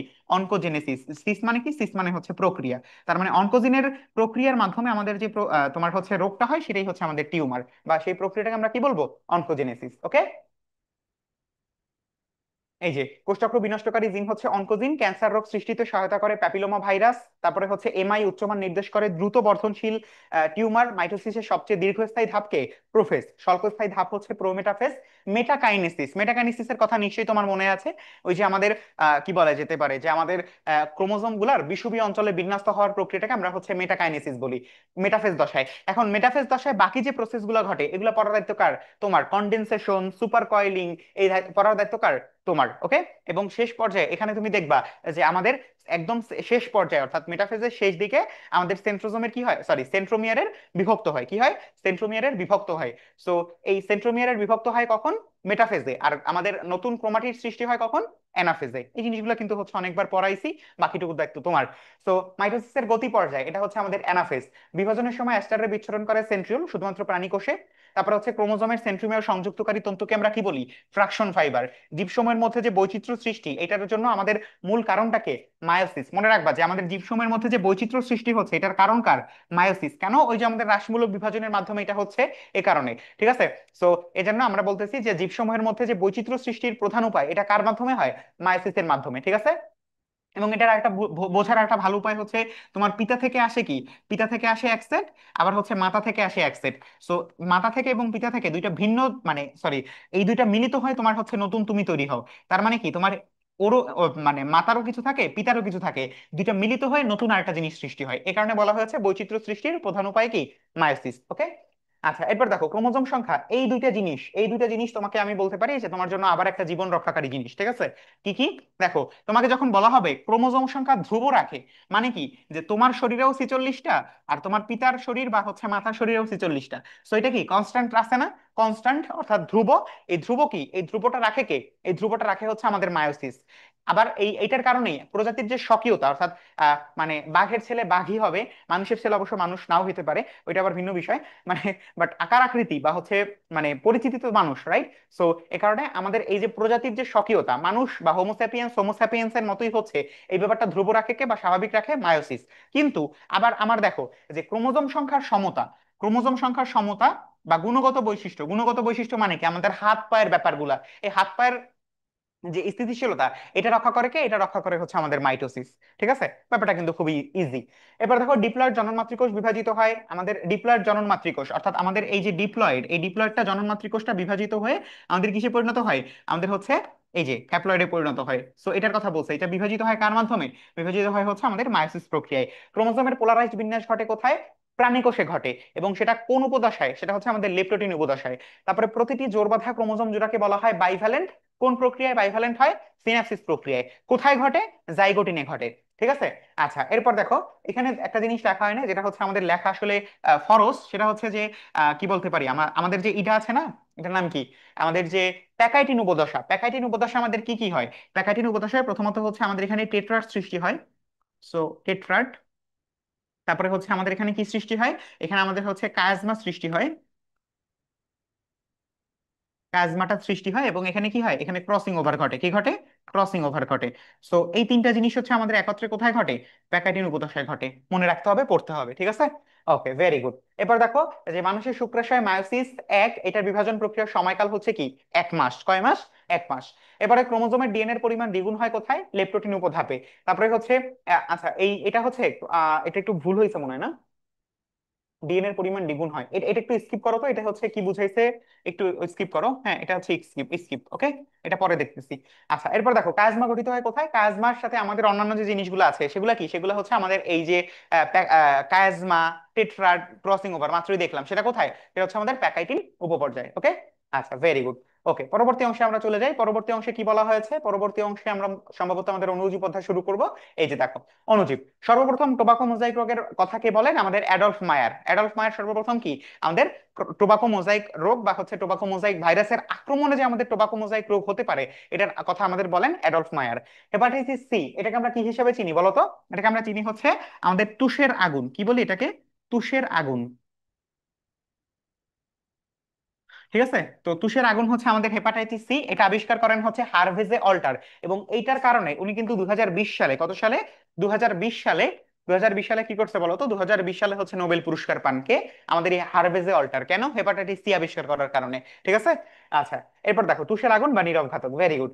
ভাইরাসের রাসায়নিক প্রকৃতি বর্ণনা করেন। ভাইরাসের রাসায়নিক প্রকৃতি কি? ভাইরাসের বাইরে যে আমাদের প্রোটিন আবরণ এবং মধ্যে যে আমাদের কি বলে এটাকে, ওই যে নিউক্লিক অ্যাসিড আছে, এটা আমাদের বর্ণনা করেন কে? ব্যাডেন এবং পিরি। তারপরে টিএমভি, তারপরে হচ্ছে এইচআইভি, ডেঙ্গু, পোলিও, এগুলা কি? RNA virus. তো এখানে হচ্ছে খুবই সংক্ষিপ্ত পদ্ধতিতে তোমাকে বলা হয়েছে এগুলা লেখা। বাট তোমাকে পড়তে হবে কি কি? তোমাকে পড়তে হবে হচ্ছে ভাইরাসের প্রকারভেদ, ওই যে আমাদের গোলাকৃতি, তারপরে হচ্ছে আমাদের দণ্ডাকৃতি। তো এই প্রকারভেদ গুলা পড়তে হবে। ডিএনএ, আরএনএ, এগুলার কথা পড়তে হবে। ডিএনএ ভাইরাস, আরএনএ ভাইরাস, বিশেষ করে এগুলার বৈশিষ্ট্যগুলো পড়তে হবে। তারপরে হচ্ছে তোমাকে এমার্জিং ভাইরাস গুলো পড়তে হবে। সো প্রকারভেদটা তোমাকে একটু কষ্ট করে হলেও পড়তেই হবে। ঠিক আছে। আচ্ছা, সো এরপরে আর অনেকগুলো তথ্য লেখা আছে সুন্দরভাবে। এই যেমন সংক্রমণ ক্ষমতা সম্পন্ন ভাইরাস কণাকে বলা হয় ভিরিয়ন। মনে আছে বলছিলাম যে অন মানে কি? অন মানে হচ্ছে তার সংক্রমণ ক্ষমতা অন আছে, এ কারণে সংক্রমণ ক্ষমতা সম্পন্ন ভাইরাসকে বলা হয় ভিরিয়ন। আর যদি ভাইরাস মানে যদি না থাকে, তাহলে সেটাকে আমরা বলি কি? নিউক্লিও ক্যাপসিড। কি বলি? নিউক্লিও ক্যাপসিড। ঠিক আছে। ওকে। তারপর দেখো প্রোটিস্টা, ফানজাই, প্লান্টি, অ্যানিমিলিয়া, এই এই এই এই অধিরাজ্য, এইগুলা কি? অধিরাজ্য 3-এর অন্তর্ভুক্ত। হিট লাভার আর্কিব্যাকটেরিয়াকে বলা হয় হচ্ছে থার্মোফাইলস। এই যে থার্মো, থার্মো মানে কি? থার্মো মানে হচ্ছে আমাদের তাপ। সো এই কারণে হিট লাভার যে আর্কিব্যাকটেরিয়া গুলো আছে, সেগুলোকে আমরা কি বলি? সেগুলোকে আমরা বলি হচ্ছে থার্মোফাইলস। বৃহত্তম ব্যাকটেরিয়া দেখো, থ্রোমার্জেন্টির থিও মার্গারিটা, থিও মার্গারিটা, নেমি, নামি, বিএনসিস, থিও মার্গারি, আচ্ছা আমি এমন করে পড়তে পারতেছি না কেন, থিও মার্গারিটা, নেমি, বায়ান্সিস। ঠিক আছে। আচ্ছা, এরপর দেখো বাংলাদেশে একটি বাংলাদেশে আমাদের হচ্ছে ব্যাকটেরিয়া রয়েছে টোটাল কত? 70 প্রজাতির। কত প্রজাতির? 70 প্রজাতির। আচ্ছা, এরপর দেখো হেপাটাইটিস বি অপেক্ষা মারাত্মক হচ্ছে হেপাটাইটিস সি। কেন মারাত্মক বলতে পারবা? ওই যে ও হচ্ছে তুষের আগুন, তোমাকে হচ্ছে কোনো প্রকার মানে কি বলে ওই যে সিমটমস দেখাবে না, সরাসরি তোমাকে হচ্ছে মানে উম, উম, কি বলে যে তোমার হচ্ছে মানে আক্রমণ করে বসবে এবং তুমি এটা টেরও পাবা না। এই কারণে এটা হচ্ছে আমাদের খুবই মারাত্মক। এবার দেখো হেপাটাইটিস এ ভাইরাস হচ্ছে এন্টেরোভাইরাস। হেপাটাইটিস বি ভাইরাস হচ্ছে একটা ডিএনএ ভাইরাস। আমাদের বাকি যে এ, বি, সি, ডি, ই, ই পর্যন্ত সবাই হচ্ছে আরএনএ ভাইরাস। বাট একমাত্র হেপাটাইটিস বি, উনি কি? উনি হচ্ছে মানে হেপা ডিএনএ ভাইরাস। বাকি সবাই কি? বাকি সবাই হচ্ছে আমাদের আরএনএ ভাইরাস। ওকে। আচ্ছা, এবার দেখো সাধারণ ডেঙ্গু জ্বরে শরীরের তাপমাত্রা থাকে কত? 103 থেকে 105 ডিগ্রি ফারেনহাইট। এবং ডেঙ্গু জ্বর হয় মশকের কামড়ানোর 2 থেকে 7 দিন পর। অথবা এটাকে আমরা বলতে পারি যে আমাদের যদি পরীক্ষা আসে, আমরা সাধারণত পরীক্ষা আসলে আমরা এটা 10 দিন পর এটা দিব। ঠিক আছে, যে 10ম দিনে আমাদের হচ্ছে তোমার কি বলে এটাকে, এই জ্বর আসে আর কি। ওকে। এরপর দেখো সবচেয়ে মারাত্মক হচ্ছে হেমোরেজিক জ্বর এবং হেমোরেজিক ডেঙ্গু জ্বর এবং হচ্ছে ডেঙ্গু শক সিনড্রোম। সো আমাদের হচ্ছে এখানে কি, ওই যে রক্ত থানা দিয়ে যায়। তো এই কারণে আমাদের এই দুটো জিনিস কিন্তু খুবই মারাত্মক ডেঙ্গু জ্বরের ক্ষেত্রে। হেমোরেজিক জ্বর বা হচ্ছে ডেঙ্গু শক সিনড্রোম, অর্থাৎ একটু পর পর যে কাঁপুনি দিয়ে জ্বর আসে, এই ব্যাপারটা সব থেকে বেশি মারাত্মক। ঠিক আছে। ওকে। এবার দেখো তীব্র ডেঙ্গু জ্বরে রক্তের অ্যান্টিবডির পরিমাণ, সরি, আচ্ছা, তো তীব্র ডেঙ্গু জ্বরে রক্তের অ্যান্টিবডির পরিমাণ কত হয়? 4 গুণ। এটার কারণ কি জানো? কারণ হচ্ছে আমাদের যখন ডেঙ্গু মানে আমাদের যখন এই যে ডেঙ্গু হয়, তখন আমাদের সব থেকে বেশি ঝামেলা হয় কোথায় বলো তো? এই যে আমাদের কি বলে এটাকে, তোমার প্লেটলেট, এই প্লেটলেটের পরিমাণটা হচ্ছে কমে যায়। এবং এই প্লেটলেটের পরিমাণ কমে গেলে তখন কিন্তু হচ্ছে আমাদের রক্ত মানে জমাট বাঁধানো, এটার ঝামেলা কিন্তু আমরা পোহাতে হয়। সো এই কারণে আমাদের ডেঙ্গু জ্বরে আমাদের রক্তের অ্যান্টিবডি, যেটা হচ্ছে আমাদের শরীরের বিভিন্ন গুরুত্বপূর্ণ জিনিসও হচ্ছে নষ্ট করে ফেলতে পারে, এটার পরিমাণ কত হয়? 4 গুণ হয়ে যায়। এবং এ কারণেই দেখো যে আমাদের প্লেটলেট কিন্তু কমে যায়। এবং তোমাদের পরীক্ষা কিন্তু আসছিল যে আমাদের কি বলে ডেঙ্গু জ্বরে আক্রান্ত হলে নিচের কোনটি কমে যায়? সেটা কি? অনুচক্রিকা কমে যায়। ঠিক আছে। আচ্ছা, তো ডেঙ্গু জ্বরে রক্তে প্লেটলেট থাকে 1.5 লক্ষ মিলিমিটার, সরি 1.5 লক্ষ সিসি বা হচ্ছে 1.5 লক্ষ মিলিমিটারের কম। এরপর হচ্ছে ডেঙ্গু জ্বরের রোগের জন্য মানে নিষিদ্ধ হচ্ছে অ্যাসপিরিন জাতীয় ঔষধ। আমাদের যে অ্যাসপিরিন জাতীয় ঔষধগুলো আছে, সেগুলো কিন্তু ডেঙ্গু জ্বরে কখনোই দেওয়া যায় না। ঠিক আছে। তো এই তথ্যগুলো কিন্তু খুব সুন্দরভাবে তোমার জন্য সাজানো আছে, একটু পড়ে নিবা। প্যারাসিটামল, এটা হচ্ছে আমরা ব্যবহার করতে পারি। পেপের রিং স্পট রোগের নামকরণ করেন জেনসন। জার পোকার দেহে পিআরএসভি প্রবেশের সময় লাগে হচ্ছে 15 সেকেন্ড। এবং এটা সংক্রমণের প্রথম রোগ লক্ষণ প্রকাশ পায় কত দিনে? 30 থেকে 40তম দিনে। ঠিক আছে। সো এই জিনিসগুলো হচ্ছে এখান থেকে দেখবা। এরপর আসো আমরা হচ্ছে পড়ে যাই আমাদের নগ্নবীজী আবৃতবীজী উদ্ভিদে। যে বীজ উৎপাদনকারী ভাস্কুলার উদ্ভিদ গোষ্ঠীকে আমরা কি বলবো? স্পার্মোফাইটা। সো স্পার্ম মানে কি? স্পার্ম মানে হচ্ছে বীজের ক্ষেত্রে বীজ। এবং এ কারণে এটাকে আমরা কি বলি? স্পার্মাটোফাইটা। ফাইটা মানে কি? ফাইটা মানে হচ্ছে উদ্ভিদ। তার মানে বীজ উৎপাদনকারী ভাস্কুলার উদ্ভিদকে আমরা কি বলবো? স্পার্মাটোফাইটা। অনেক সহজ। এবার দেখো সবীজ উদ্ভিদ মানে হচ্ছে যেগুলো বীজ উৎপাদন করে, এরকম স্পার্মোফাইটার উপগোষ্ঠীর নাম কি? নগ্নবীজী, আবৃতবীজী। যদি আমার বীজটা বাইরে থাকে তাহলে সে নগ্নবীজী, আর যদি মধ্যে থাকে, আবৃত থাকে, তাহলে সেটা হচ্ছে হচ্ছে আবৃতবীজী। নগ্নবীজী উদ্ভিদের উৎপত্তি হয় ডেভোনিয়ান যুগে। তারপরে ব্রিসল কোন পাইন বিদ্যমান আমেরিকার নাভানা, এটা হচ্ছে নাভানা হবে, হ্যাঁ, নাভানা এবং ক্যালিফোর্নিয়া বনাঞ্চলে। বিশ্বের সর্ববৃহৎ বনাঞ্চল রয়েছে কোথায়? সাইবেরিয়া বনাঞ্চলে। সর্ববৃহৎ বনাঞ্চল বলতে আসলে সর্ববৃহৎ নগ্নবীজী বনাঞ্চলটাই হচ্ছে আমরা এই সাইবেরিয়া বনাঞ্চলে দেখতে পাই। আচ্ছা, এরপরে আসো পরবর্তী অংশে, যে নিটোফাইটা, এই নিটোফাইটা বিভাগের গুরুত্বপূর্ণ একটা উদ্ভিদ মানে গুরুত্বপূর্ণ একটা ব্যাপার হচ্ছে যে এটাতে কি আছে, এটাতে হচ্ছে আমাদের আচ্ছা এটা মনে হয় একটু বানান ভুল গেছে, হ্যাঁ, উদ্ভিদের এটা এটা হচ্ছে আমরা একটু বাদ দিই, এটা হচ্ছে বাদ দাও। তুমি এখান থেকে দুইটা জিনিস মনে রাখবা, সেটা হচ্ছে আমাদের টোটাল 4 ধরনের আমরা হচ্ছে পরিবার এখন পর্যন্ত মানে তোমার হচ্ছে, আচ্ছা শোনো, আমাদের টোটাল 4 ধরনের পরিবার হচ্ছে আমরা এখানে পাই। তো তার মধ্যে আমাদের সাইকাডোফাইটা যেটা আছে সেটার মধ্যে আমরা হচ্ছে সাইকাসটাকে পাই। এবং এই সাইকাসটা কি, সাইকাসটা হচ্ছে আমাদের সেই খুবই পরিচিত, আমাদের হচ্ছে একটা কি জীবন্ত জীবাশ্ম। তোমরা আমাকে বলো তো যে এখানে আরো একটা জীবন্ত জীবাশ্ম আছে, সেটার নাম কি, নামটা আমাকে বলতে পারবা? এখানে আরো একটা জীবন্ত জীবাশ্ম আছে, এই যে আমরা এই অধ্যায়টা পড়ি, এই অধ্যায়টার শুরুতে আমাদের সাইকাসের সাথে আরো একজন হচ্ছে জীবন্ত জীবাশ্ম আছে, সেই লোকটার নাম কি? ভাই, একটু পানিটা আন করে, এই ভাই। ইনকো বিলিওবা, ভেরি গুড। আমাদের সাথে কিন্তু সাইমা রহমান সবার আগে উত্তর করে দিয়েছে যে ইনকো বিলিওবা কিন্তু হচ্ছে আমাদের সেইটা, যেটা হচ্ছে আমাদের কি এই সাইকাসের সাথে একটা আমাদের কি হিসাবে থাকে, এই যে মানে সাইকাসের মতোই হচ্ছে একটা আমাদের কি বলে এটাকে তোমার এই যে আহারে পানি পানি তৃষ্ণা লাগছে, তোমার হচ্ছে এই নগ্নবীজ উদ্ভিদ বা হচ্ছে আমাদের ধাত্রী জীবন্ত জীবাশ্ম। আচ্ছা, এরপর দেখো পৃথিবীর ক্ষুদ্রতম নগ্নবীজ উদ্ভিদ হচ্ছে আচ্ছা এটা হচ্ছে আমাদের এটা এমন হলো কেন? আচ্ছা, তোমরা হচ্ছে এইটা এটা দেখো, হ্যাঁ, এটা হচ্ছে পৃথিবীর ক্ষুদ্রতম নগ্নবীজী উদ্ভিদ হচ্ছে আমাদের এইটা লিখবা, ঠিক আছে? এটা আমি এড করে দিব, সমস্যা নেই। ওলফিয়া মাইক্রোস্কোপিকা, ঠিক আছে? এটা সরে গেল কেমনে? দেখো, সো পৃথিবীর ক্ষুদ্রতম নগ্নবীজী উদ্ভিদের নাম কি? ওলফিয়া মাইক্রোস্কোপিকা, ঠিক আছে? ওলফিয়া মাইক্রোস্কোপিকা। এবং একই সাথে মনে রাখবা যে বাংলাদেশের যেটা আছে, বাংলাদেশেরটার নাম কি? বাংলাদেশেরটা হচ্ছে ওলফিয়া এরহিজা। ওলফিদা কি? ওলফিজা ওলফিয়া এরহিজা, ঠিক আছে? এরহিজা মনে থাকবে, আশা করি মনে থাকবে, ঠিক আছে? ওলফিয়া এরহিজা। ওকে, আচ্ছা, ভেরি গুড। এরপর দেখো, এই যে লেখা আছে এটা এলসিয়া অ্যারহিজা।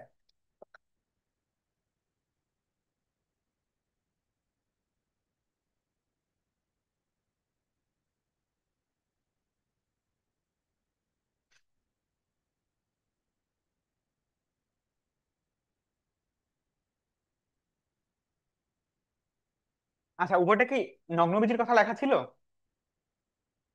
ও, দুঃখিত, হ্যাঁ। আচ্ছা, তাও আমার হচ্ছে এটা খুব পরিচিত লাগতেছে না, এটা আমি ঠিক করে বা হচ্ছে আরেকবার চেক করে তারপরে হচ্ছে তোমাকে দিব, সমস্যা নেই। হ্যাঁ, এখানে লেখা ছিল নগ্নবীজি, সরি, হ্যাঁ। Thank you. ওকে, আসো এরপরে হচ্ছে আমাদের কি বলছে, যে শাখা পত্র ফুল ফল বহনকারী উদ্ভিদ অংশকে আমরা কি বলি? কাণ্ড বলি। ঘাস জাতীয় উদ্ভিদ দেখা যায় পোয়াসি গোত্রের উদ্ভিদে, ওই যে আমাদের ধান, অন্যান্য যেগুলো আছে গম, এগুলা এগুলা হচ্ছে আমাদের পোয়াসি গোত্রের উদ্ভিদে। তোমাদের কিন্তু সপ্তম অধ্যায় থেকে এবার খুব বেশি প্রশ্ন আসছে, তো গুরুত্বপূর্ণ। পরাশ্রয়ী উদ্ভিদের পর্ব থেকে উৎপন্ন অস্থানিক মূল হচ্ছে পরাশ্রয়ী মূল। কাণ্ড থেকে পত্রমূল দেখা যায় আমাদের হচ্ছে ধান গম ভুট্টা আখে। তারপর পত্রমূলের দুই দিকের ক্ষুদ্রাকার উপাঙ্গ উপপত্র স্টিপিউল। তো এই জিনিসগুলো হচ্ছে জাস্ট একবার দেখবা। এবং এই জায়গাগুলো হচ্ছে তোমাদের হয় না ওই যে কিছু এমসিকিউ থাকে যেগুলো হচ্ছে আমাদের মানে অপশন কাটিং এর মাধ্যমে আমাদের হচ্ছে উত্তর করতে হয়। সো এই জিনিসটা হচ্ছে মানে এখানে যেগুলো দেওয়া আছে সেগুলো হচ্ছে তোমার এই অপশন কাটিং এর জন্য অনেক বেশি সহায়তা করবে, ঠিক আছে? সো এই জিনিসগুলো একটু দেখে নিও এখান থেকে। আমরা হচ্ছে পরবর্তী অংশে চলে যাই, পরবর্তী অংশে নাহলে আমাদের অনেক সময় চলে যাবে। সো এই যে জিনিসগুলো পরিচিত জিনিসগুলোই হচ্ছে তোমার এখানে উল্লেখ আছে, ঠিক আছে? আচ্ছা, এরপর দেখো পরবর্তী অংশে টিস্যু ও টিস্যুতন্ত্র বিদ্যমান, আর টিস্যুতন্ত্রের ক্ষেত্রে যে ভাজক টিস্যুর কোষে বিদ্যমান কোষীয় অঙ্গাণু কোনটা? মাইটোকন্ড্রিয়া, শক্তি দেওয়ার জন্য। দ্বিবীজপত্রী উদ্ভিদের ক্যাম্বিয়াম থাকে, মানে দ্বিবীজপত্রী উদ্ভিদের ক্যাম্বিয়ামে থাকে ভাজক টিস্যু। ওই যে ইন্টার ক্যালোরি বা হচ্ছে নিবেশিত ভাজক টিস্যুর কারণে আমাদের দ্বিবীজপত্রী উদ্ভিদে আমরা ভাজক টিস্যু পাই। তারপরে হচ্ছে ভাজক টিস্যু থাকে কোথায়? অ্যাপিডার্মিস বা বহিত্বকের নিচের কর্ট ক্যাম্বিয়ামে বা কর্টেক্সে। অ্যাপিডার্মিস মানে কি? বহিত্বক। এরপর দেখো ছোট গাছ ক্রমে উঁচু এবং লম্বা হয় কার কারণে? ভাজক টিস্যুর বিভাজনের ফলে। এবং এই যে উঁচু হচ্ছে বা লম্বা হচ্ছে এটা কার কারণে? শীর্ষক ভাজক টিস্যুর কারণে। অর্থাৎ শীর্ষ যে ভাজক টিস্যুগুলো আছে এগুলোর কারণে কিন্তু উদ্ভিদটা কি মানে দৈর্ঘ্যে লম্বা হয়। আর প্রস্থে লম্বা হয় কারণে কার কারণে? প্রস্থে লম্বা হয় হচ্ছে আমাদের পার্শ্বীয় ভাজক টিস্যুর কারণে। ওকে, আচ্ছা। এবার দেখো উদ্ভিদের প্রথম বৃদ্ধির সূচনা ঘটে প্রারম্ভিক ভাজক টিস্যুতে ভ্রূণ অবস্থাতে উৎপত্তি লাভ করা ভাজক টিস্যু প্রাইমারি ভাজক টিস্যুর মাধ্যমে। তো আমাদের উদ্ভিদের যে প্রাথমিক বৃদ্ধি, এই বৃদ্ধিটা আসলে হয় কিন্তু আমরা মনে আছে যে আমাদের উদ্ভিদের যে কি বলা যেতে পারে সূচনা, বা হচ্ছে উদ্ভিদের না মানে হচ্ছে আমাদের মানে এই ভাজক টিস্যুর ক্ষেত্রে যদি আমরা বলি যে ভাজক টিস্যু তো আমরা অনেকগুলো ভাগে ভাগ করি, যেমন কাজের ভিত্তিতে, তারপরে হচ্ছে তার মানে উৎপত্তির অনুসারে। তো উৎপত্তির অনুসারের মধ্যে আমরা হচ্ছে তিনটা জিনিস পাই। তো একটা হচ্ছে প্রারম্ভিক আর একটা হচ্ছে প্রাইমারি। তো এই যে প্রারম্ভিক ভাজক টিস্যু এটা হচ্ছে কি ভ্রূণ অবস্থাতেই উৎপত্তি লাভ করে। এবং আমাদের এই যে প্রাইমারি ভাজক টিস্যু, এই প্রাইমারি ভাজক টিস্যু আসে থেকে প্রারম্ভিক ভাজক টিস্যু থেকে। সো এই জায়গাগুলো থেকে আমাদের আসলে এমসিকিউ কেমন হতে পারে, এখান থেকে আমাদের জিজ্ঞেস করতে পারে যে উদ্ভিদের প্রথম বৃদ্ধির সূচনা ঘটে কোথায়, প্রারম্ভিক ভাজক টিস্যুতে, এভাবে। ঠিক আছে। আর এই অধ্যায়ে যাবতীয় যা কিছুই আসুক না কেন, জাস্ট তিন প্রকার দাগাতে থাকবা। কয় প্রকার দাগাতে থাকবা?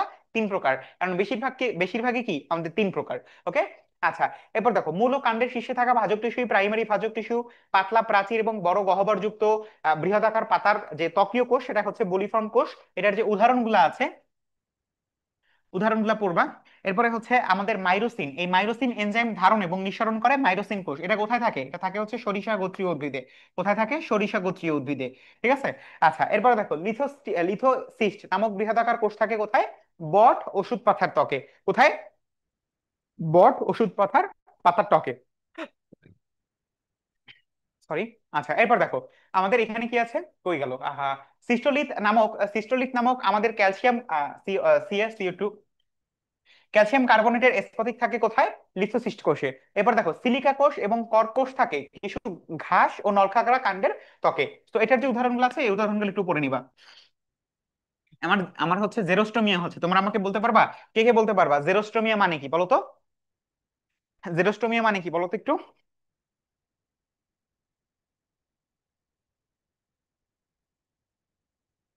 তোমাদের তৃতীয় অধ্যায়ের পড়া, এটা হচ্ছে তোমার ওই যে পরিপাকের পড়া। জেরোস্টোমিয়া মানে কি বলো?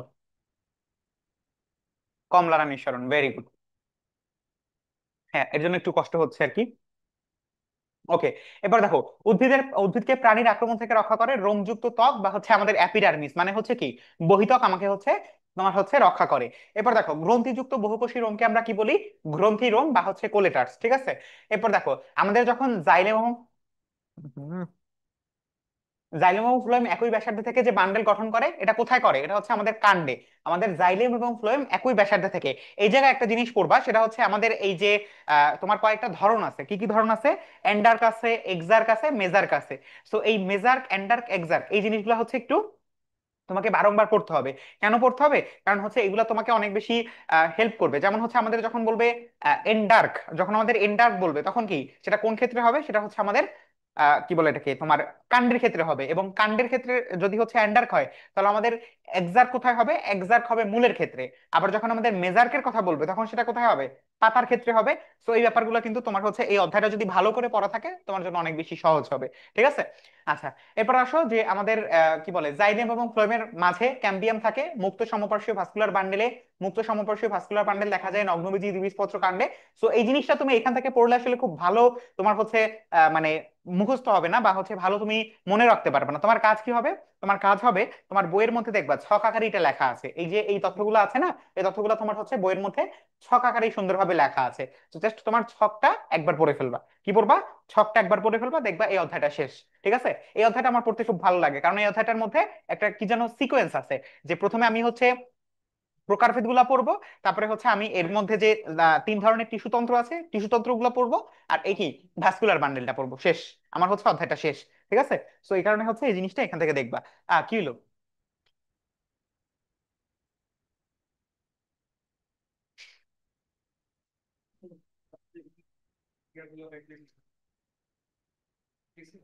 হুম হুম।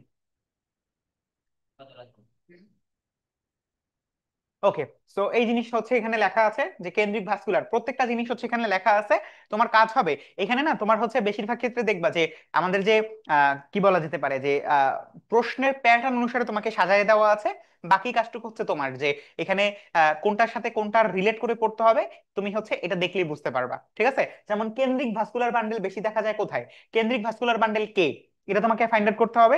কেন্দ্রিক ভাস্কুলার বান্ডেলকে এটার পরে তোমাকে তোমার দেখতে হবে যে আমাদের এই যে টেরিডোফাইটা, আমাদের হচ্ছে টেরিডোফাইটা বা হচ্ছে টেরিস, তারপরে হচ্ছে লাইপোকন্ড্রিয়াম, তারপরে হচ্ছে সেলাজিলেনা, জিনেলা, এই জিনিসগুলো হচ্ছে আমার এই কেন্দ্রিক ভাস্কুলার বান্ডেলে আমরা দেখতে পাই। সো এভাবেই আমাদের হচ্ছে আবার ড্রাসিয়ানা, ইয়াক্কা, এগুলা কোথায় দেখতে পাই। সো এই জিনিসগুলো কিন্তু আসলে এখন এত ভাস্টে পড়ার সুযোগ নাই, যে কারণে হচ্ছে তোমাকে একটু নিজের কষ্ট করে পড়তে হবে, ঠিক আছে? ওকে, আমি দেখাই দিলাম, বাকিটুকু তুমি দেখে নিও। ওকে, পরবর্তীতে আসো। পরবর্তীতে হচ্ছে আরো অনেকগুলা জিনিস আছে যেগুলো হচ্ছে তুমি এখান থেকে দেখতে পারবা, যে অ্যারেনকাইমা বা বায়োকুটরি কোথায় থাকে, অথতক বা হাইপোডার্মিস অনুপস্থিত, এটা খুব গুরুত্বপূর্ণ। মনে আছে তোমাদেরকে বলছিলাম যে আমাদের এই অধোতক বা হাইপোডার্মিস, এই জিনিসটা কি? এই জিনিসটা হচ্ছে যেটা আমাদের মানে পানির শোষণে বাধা দেয়, অর্থাৎ একটা আলাদা স্তর। সো এই স্তরটা যদি আমাদের মূলে থাকে, তাহলে তো সেটা পানির যে শোষণ সেটাকে বন্ধ করে দিবে। এই কারণে হচ্ছে আমরা বলতে পারি যে আমাদের এটা, আমাদের যে একবীজপত্রী উদ্ভিদের মূল আছে সেই মূলে এটা অনুপস্থিত, ঠিক আছে? এই হচ্ছে বিষয়। তো এরকম আরো অনেকগুলো জিনিস আছে, এখান থেকে একটু দেখে নিবা। আবার আসো উদ্ভিদ সারি তত্ত্ব। উদ্ভিদ সারি তত্ত্ব থেকে কিন্তু এবার অনেকগুলো প্রশ্ন আসছে, তো অবশ্যই কিন্তু তোমাকে হচ্ছে এটা পড়তে হবে, ঠিক আছে? আচ্ছা, তো উদ্ভিদ সারি তত্ত্বের জনক ওই যে মুখস্থ স্টিফেন হেলস। তারপরে হচ্ছে আমাদের পাতা বায়ুমণ্ডল থেকে কিছু মৌল গ্রহণ করে, এটা মতটা কে প্রণয়ন করেন? আমাদের স্টিফেন হেলস। তারপর হচ্ছে সোডিয়াম ক্লোরাইড পানিতে দ্রবীভূত হয়ে পরিণত হয় সোডিয়াম আয়ন এবং ক্লোরাইড আয়নে। উদ্ভিদ সরাসরি বায়ুমণ্ডল হতে গ্রহণ করে কাকে? সিএইচও কে, ঠিক আছে? সো এই পড়াগুলো হচ্ছে তোমার একদম কমন, এই অধ্যায়টা খুব বেশি কঠিন রাখা হয় না এখানে, কারণ এই অধ্যায়গুলোর মধ্যে মানে এই অধ্যায়ের মধ্যে যা যা পড়ার দরকার সেগুলো হচ্ছে ওইভাবেই সাজানো হয়েছে, ঠিক আছে? উপকারী মৌল সম্পর্কে এখানে বলা আছে, উপকারী মৌলগুলো পড়বা। তারপরে হচ্ছে আমাদের এখানে একটা জিনিস দেওয়া হয় না, সেটা হচ্ছে ওই যে আমাদের কি বলে দ্রুত আয়ন শোষণ, আর হচ্ছে মানে কি বলে এটাকে, মন্থর এবং হচ্ছে দ্রুত গতিতে। সো দ্রুত গতির আয়ন শোষণ হয় কে কে, আর মন্থর গতিতে কে কে শোষণ হয়, অনেকবার পড়ছি, এখানে আর ইনক্লুড করার দরকার হয় নাই। তুমি হচ্ছে তোমার এইটার কি বলে এটাকে, ওই যে হট সাজেশন থেকে পড়বা, অথবা হচ্ছে তোমার বই থেকে একবার দেখে নিবা। এরপর দেখো, আমাদের পত্ররন্ধ্রের খোলা বন্ধ হওয়ার জীবজ যন্ত্রকে আমরা বলি হচ্ছে পত্ররন্ধ্রীয় ঘড়ি। তারপরে হচ্ছে প্রোটন প্রবাহ মতবাদ বা আধুনিক প্রবাদ মতবাদের প্রবক্তা হচ্ছে আমাদের বিজ্ঞানী লেভিড। তারপরে হচ্ছে আমাদের উৎপন্ন হাইড্রোজেন আয়ন রক্ষী কোষ থেকে প্রবেশ করে সহকারী কোষে, প্রশোধনের হার নির্ণয় করা যায় গ্যানম পটোমিটারের সাহায্যে, ঠিক আছে? তো এই জিনিসগুলো হচ্ছে এখান থেকে দেখে নিবা। এই যে খুবই পরিচিত, ঠিক আছে? এই জায়গাটা হচ্ছে তোমার এই এই এটার ফন্টের সাথে মিলে নাই, যে কারণে এরকম হয়ে গেছে, সমস্যা নাই। আচ্ছা, এরপর দেখো, হাইড্রোজেন থেকে হিলিয়াম পরমাণুতে রূপান্তরিত বিকৃত শক্তিকে আমরা বলি হচ্ছে ফোটন কণা। সো এই জিনিসগুলো কিন্তু তোমরা হচ্ছে ইসের মধ্যে পাবা না, ওই যে হট সাজেশনের মধ্যে আবার এটা নাই। তো দুইটাকে মার্চ করে কিন্তু অবশ্যই পড়তে হবে, ঠিক আছে? ওকে, এটা আমি ঠিক করে দিব, মানে তোমাদের কাছে যে পিডিএফটা যাবে ওখানে ঠিক হয়ে যাবে, সমস্যা নেই।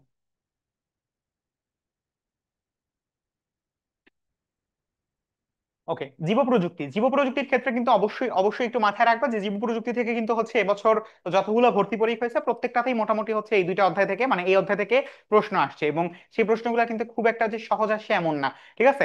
তো এই কারণে এই অধ্যায়টা তোমরা হচ্ছে এইখান থেকে মাস্ট পড়ে নিবা। কারণ কি? কারণ হচ্ছে এখানে একটু কঠিন করে দেওয়া হয়েছে। তো কঠিন করে দেওয়া হলে যে জিনিসটা হয় যে তোমার মানে সহজগুলো তো তুমি হট সাজেশনে পড়ছোই, এবার কঠিনগুলো হচ্ছে এখান থেকে একটু মানে চেক করে নিবা, ঠিক আছে? তো এখান থেকে সেই জিনিসগুলো দেওয়া আছে। সব থেকে পরিচিত যেটা আছে অটোক্লেভ যন্ত্র, আসলে কত ডিগ্রি, তোমরা আমাকে বলতে পারবা অটোক্লেভ যন্ত্রে আমরা কত ডিগ্রি সেলসিয়াসে মিডিয়ামটাকে জীবাণুমুক্ত করি? কত ডিগ্রি সেলসিয়াসে? কত ডিগ্রি সেলসিয়াসে, এটা একটু বলো তো। হ্যাঁ, তোমাদের তো শর্ট সিলেবাসের কথাই বলছে, শর্ট সিলেবাসের পরীক্ষার কথাই তো বলছে।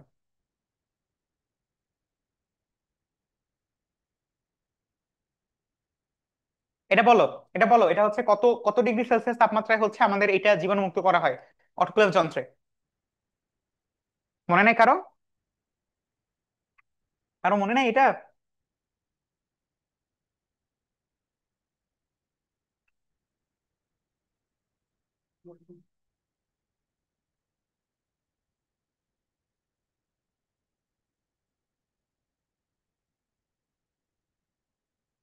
ওই, 100, 100 থেকে 160 না, এটা হচ্ছে 121 ডিগ্রি সেলসিয়াস। কত ডিগ্রি সেলসিয়াস?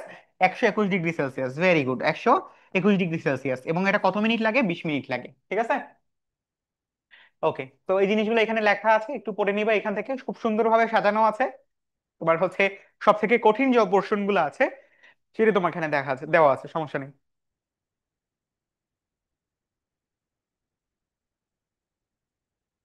ওকে, এরপরে আসো আমাদের প্রাণীর বিভিন্নতা ও শ্রেণীবিন্যাস। আমি তোমাকে বলি যে প্রাণীর বিভিন্নতা ও শ্রেণীবিন্যাসে তুমি যে কাজটা করবা সেটা হচ্ছে 73। আচ্ছা, সো প্রাণীর বিভিন্নতা শ্রেণীবিন্যাসে তোমার যে কাজটা করতে হবে সেটা হচ্ছে যে প্রথমত আমি যে সাজেশনটুকু এখানে ইনক্লুড করছি এইটুকু তো তুমি পড়বাই, এর বাইরেও তোমাকে একটু কষ্ট করে পড়তে হবে, কারণ উদ্ভিদ কোষটা মানে উদ্ভিদ বিজ্ঞানটাকে আমি যতটা প্রিসাইজ তোমাকে করে দিতে পারবো, প্রাণী বিজ্ঞানটাকে এটা করে দেওয়া যাবে না, কারণ হচ্ছে প্রাণী বিজ্ঞান অনেক কিছু পড়তে হয়। ঠিক আছে, যে কারণে আমাকে একটু কষ্ট করে হলো তোমার আমার সাজেশনটা একটু দেখতে হবে। ঠিক আছে, এটা একটু খাতায় লিখে নাও। প্রথমে তুমি কি করবা, প্রথমে হচ্ছে শ্রেণীবিন্যাসের ভিত্তিগুলা পড়বা, উদাহরণ সহ, মানে উদাহরণটাই পড়বা।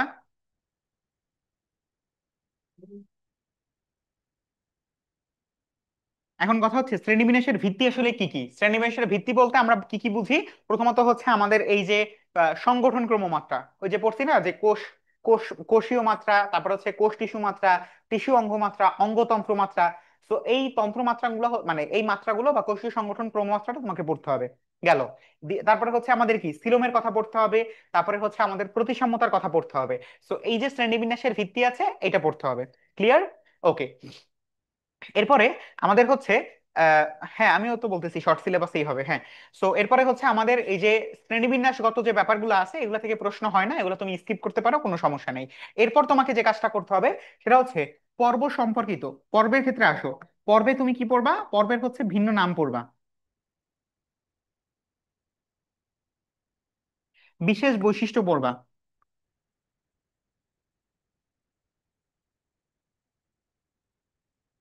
এবং একই সাথে উদাহরণ পড়বা। ঠিক আছে, এখন তোমার কাছে প্রশ্ন হতে পারে যে ভাই আমাকে একটু বলেন যে এই যে আপনি বললেন যে ভিন্ন নাম তারপরে হচ্ছে এই ব্যাপারগুলো আসলে কিভাবে কাজ করে। দেখো আমি তোমাকে দেখাই, সেটা হচ্ছে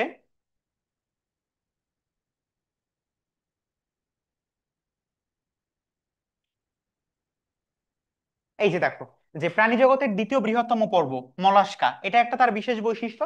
আবার অ্যানেলিডা পর্বের প্রাণীদের দেহ কিউটিকলে আবৃত, এটা কিন্তু তার বিশেষ বৈশিষ্ট্য না। এটা হচ্ছে বেশিরভাগ কিউটিকল কাইটিন দ্বারাই আবৃত, বেশিরভাগ প্রাণীগুলাই হচ্ছে কি আমাদের কি বলে এটাকে তোমার ওই কাইটিন বা কিউটিকল দ্বারা আবৃত। কিন্তু আমাদের যে অ্যানেলিডা পর্ব আছে এটার যে রক্ত সংবহন তন্ত্র, এটা যে বদ্ধ প্রকৃতির, এটা কিন্তু তার বিশেষ বৈশিষ্ট্য। এবং এটা তুমি এভাবে মনে রাখবা যে অ্যানেলিডা এবং আমরা সেম, কারণ আমাদেরও বদ্ধ রক্ত সংবহন প্রকৃতি, ওদেরও বদ্ধ রক্ত সংবহন প্রকৃতি। ঠিক আছে। আবার দেখো আমাদের ওই যে কি বলে রেচন প্রক্রিয়ার ক্ষেত্রে আসো, যে আমাদের যারা আছে কি বলে এটাকে ওই যে প্লাটিহেলমিনথেস পর্বভুক্ত প্রাণী আছে, তাদের রেচন রেচন অঙ্গের নাম কি? শিখাকোষ।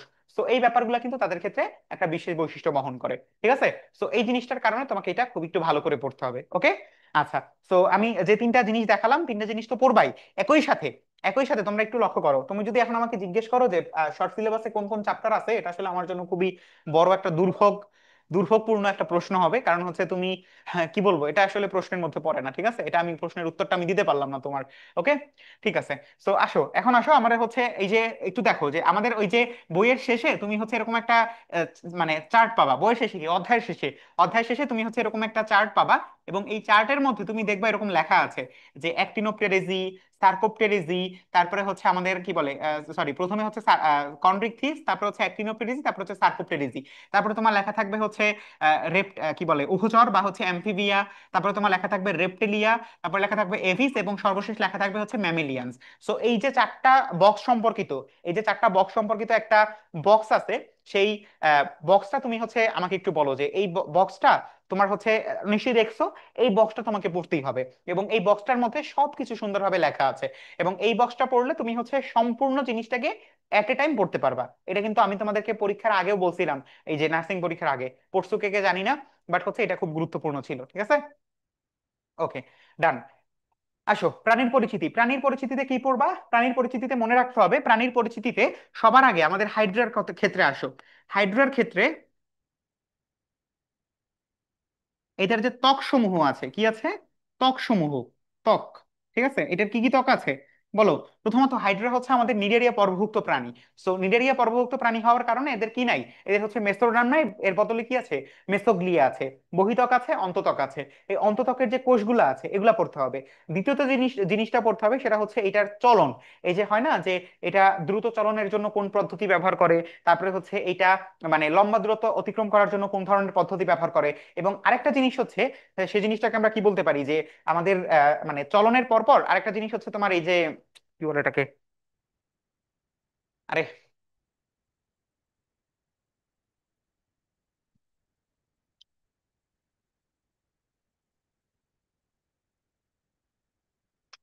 ওই যে চারটা আছে না, মানে নেমাটোসিস্ট, হ্যাঁ নেমাটোসিস্ট। আরেকটা কি, একটা হচ্ছে নেমাটোসিস্ট, ঠিক আছে।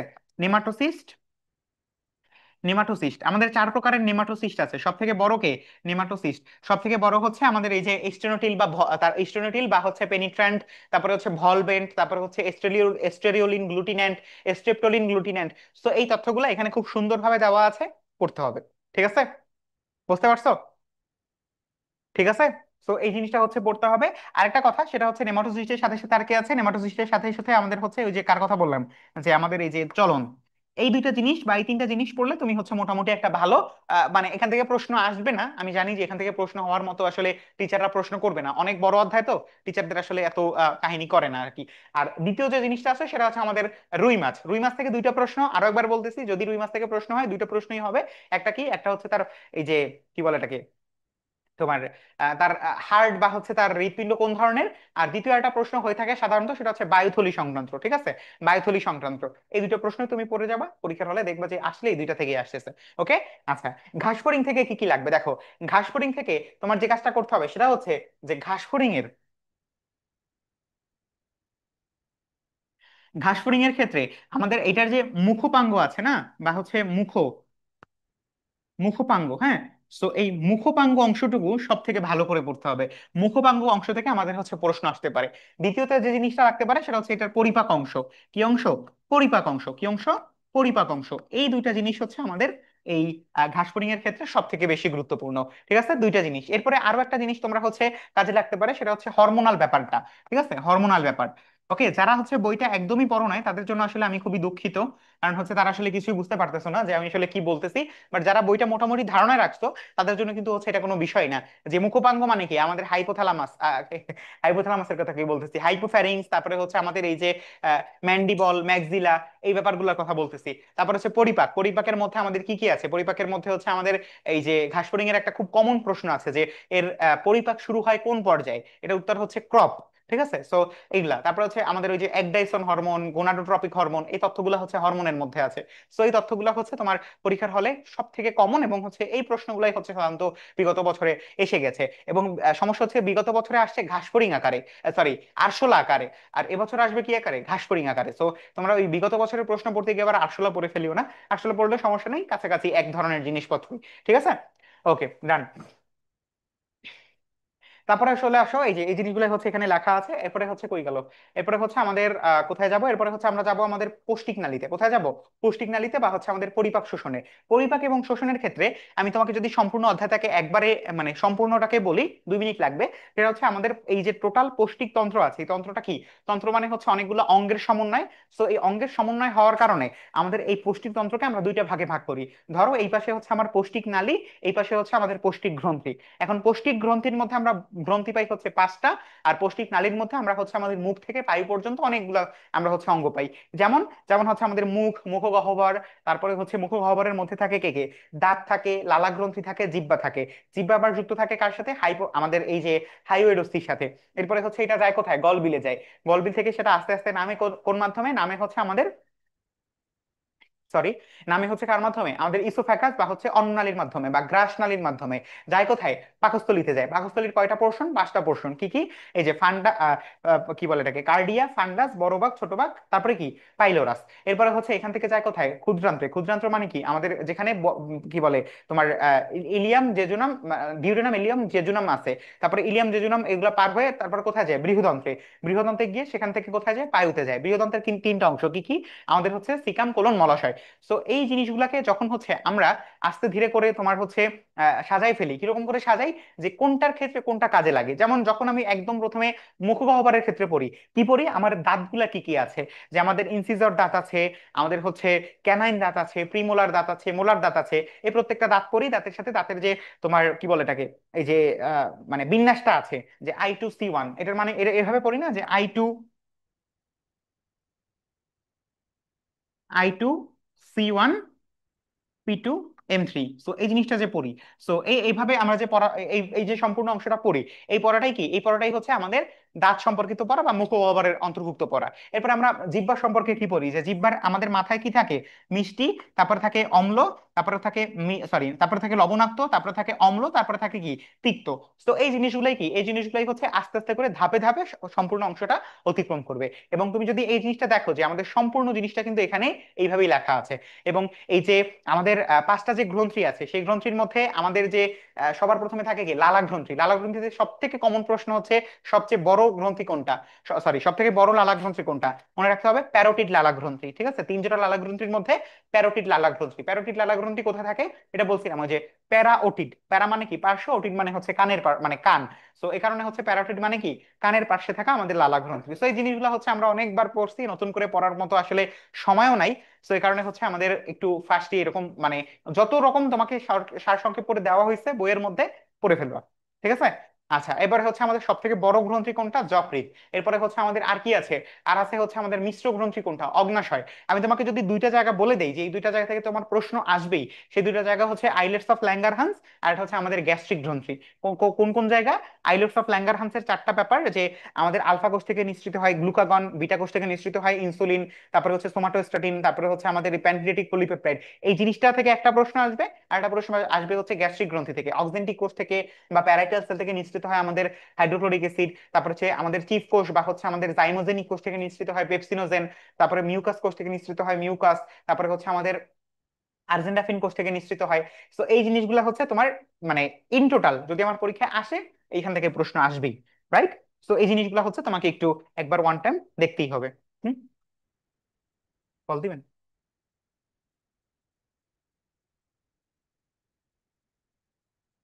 ওকে, ভেরি গুড। আচ্ছা, এরপরে আসো আমরা হচ্ছে আমাদের পরিপাক অংশটুকু শেষ, এরপরে আসো রক্ত সংবহন তন্ত্র।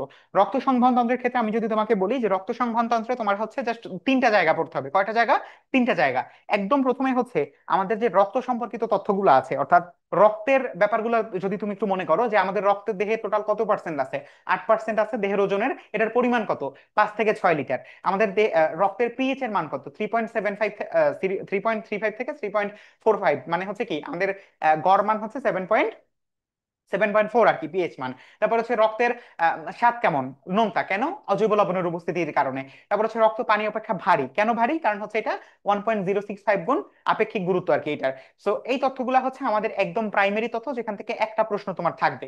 দ্বিতীয় যে ব্যাপারটা পড়তে হবে সেটা হচ্ছে আমাদের যে লোহিত রক্তকণিকা, শ্বেত রক্তকণিকা এবং হচ্ছে আমাদের অনুচক্রিকা, এদের তথ্যগুলা এবং এদের যে কাজ আছে সেই কাজটা সম্পর্কে। যেমন আমাদের জিজ্ঞেস করা হবে যে শ্বেত রক্তকণিকার ক্ষেত্রে বলো যে শ্বেত রক্তকণিকা কি। শ্বেত রক্তকণিকা হচ্ছে আমাদের দেহের আণবিক সৈনিক। কেন, কারণ হচ্ছে এটা দেহের বিভিন্ন জায়গায় গিয়ে আমাদের মানে মানে রোগ আক্রমণ থেকে আমাদেরকে রক্ষা করে।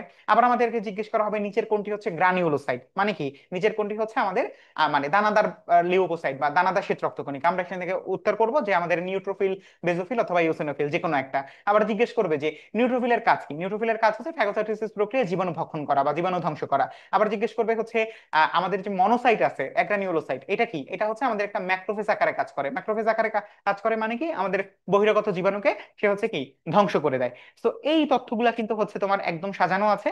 দ্বিতীয় গেল, তৃতীয় যে কাজটা করতে হবে সেটা হচ্ছে আমাদের হৃৎপিণ্ড সম্পর্কিত। তো হৃৎপিণ্ডের মধ্যে আমাকে কি জিজ্ঞেস করতে পারে যে আমাদের সিস্টোলের সময়কাল কত, আমাদের ডায়াস্টোলের সময়কাল কত, লাভ শব্দের মানে লাভ সদৃশ শব্দ কোথায় হয়, ডাক সদৃশ শব্দ কোথায় হয়। এই জায়গাটা তোমার জন্য হচ্ছে খুব কম। বেশিরভাগ ক্ষেত্রে দেখা যায় যে আমাদের মানে এইসব মানে অ্যাডমিশন প্রশ্নে এই জায়গা থেকে প্রশ্ন মানে ভার্সিটি বা হচ্ছে মেডিকেলের ক্ষেত্রে যেমন বেশি হয়, এই দিকটায় আবার হচ্ছে একটু কম হয়। আমাদের এই দিকে প্রশ্ন কোনটা বেশি হয়, যে আমাদের এই যে তোমার রোগাক্রান্ত, রোগ সম্পর্কিত প্রশ্নটা বেশি হয়। রোগ সম্পর্কিত প্রশ্ন বলতে কি, এই যে আমাদের যে মায়োকার্ডিয়াল ইনফ্রাকশন, স্ট্রোক, এই ব্যাপারগুলো থেকে আমাদের বেশি প্রশ্ন হয়ে থাকে। সো এই জিনিসগুলোই তোমার এখানে খুব সুন্দরভাবে দেওয়া আছে। এবং এই জিনিসটাই তোমরা হচ্ছে এখান থেকে করে নিবা। এই যে 26টার মধ্যে দেখছো যে শেষটা হয়েছে কার মাধ্যমে, মায়োকার্ডিয়াল ইনফ্রাকশনের মাধ্যমে। ঠিক আছে। ওকে, পরবর্তী অংশে আসো, শাসন ও শ্বাসক্রিয়া। আমি যদি বলি যে তোমরা এই অধ্যায় মানে এই অংশটা তুমি স্কিপ করতে চাও, তুমি স্কিপ করতে পারো পঞ্চম অধ্যায়। কারণ পঞ্চম অধ্যায় থেকে আমাদের প্রশ্ন হয় দুইটা। একটা হচ্ছে তোমার এই যে কি বলে পরিবহন মানে অঞ্চল সম্পর্কিত, যে আমাদের মানে নিচের কোনটি হচ্ছে মানে শ্বসন মানে শ্বাস পরিবহন অঞ্চল বা শ্বাস গ্রহণ অঞ্চল। তো আমাদের এই নাক থেকে শুরু করে আমাদের ফুসফুস পর্যন্ত তিনটা অঞ্চলে ভাগ করি। কি কি, বায়ু গ্রহণ ও ত্যাগ অঞ্চল, তারপর হচ্ছে বায়ু পরিবহন অঞ্চল, আর হচ্ছে শ্বসন অঞ্চল। তো এই তিনটা জায়গা তুমি যদি পড়ো, তোমার একটা মার্ক কমন যদি প্রশ্ন আসে। আচ্ছা, একটু দাঁড়াও 1 মিনিট। উফ, ঢেকুর উঠতেছে বারবার।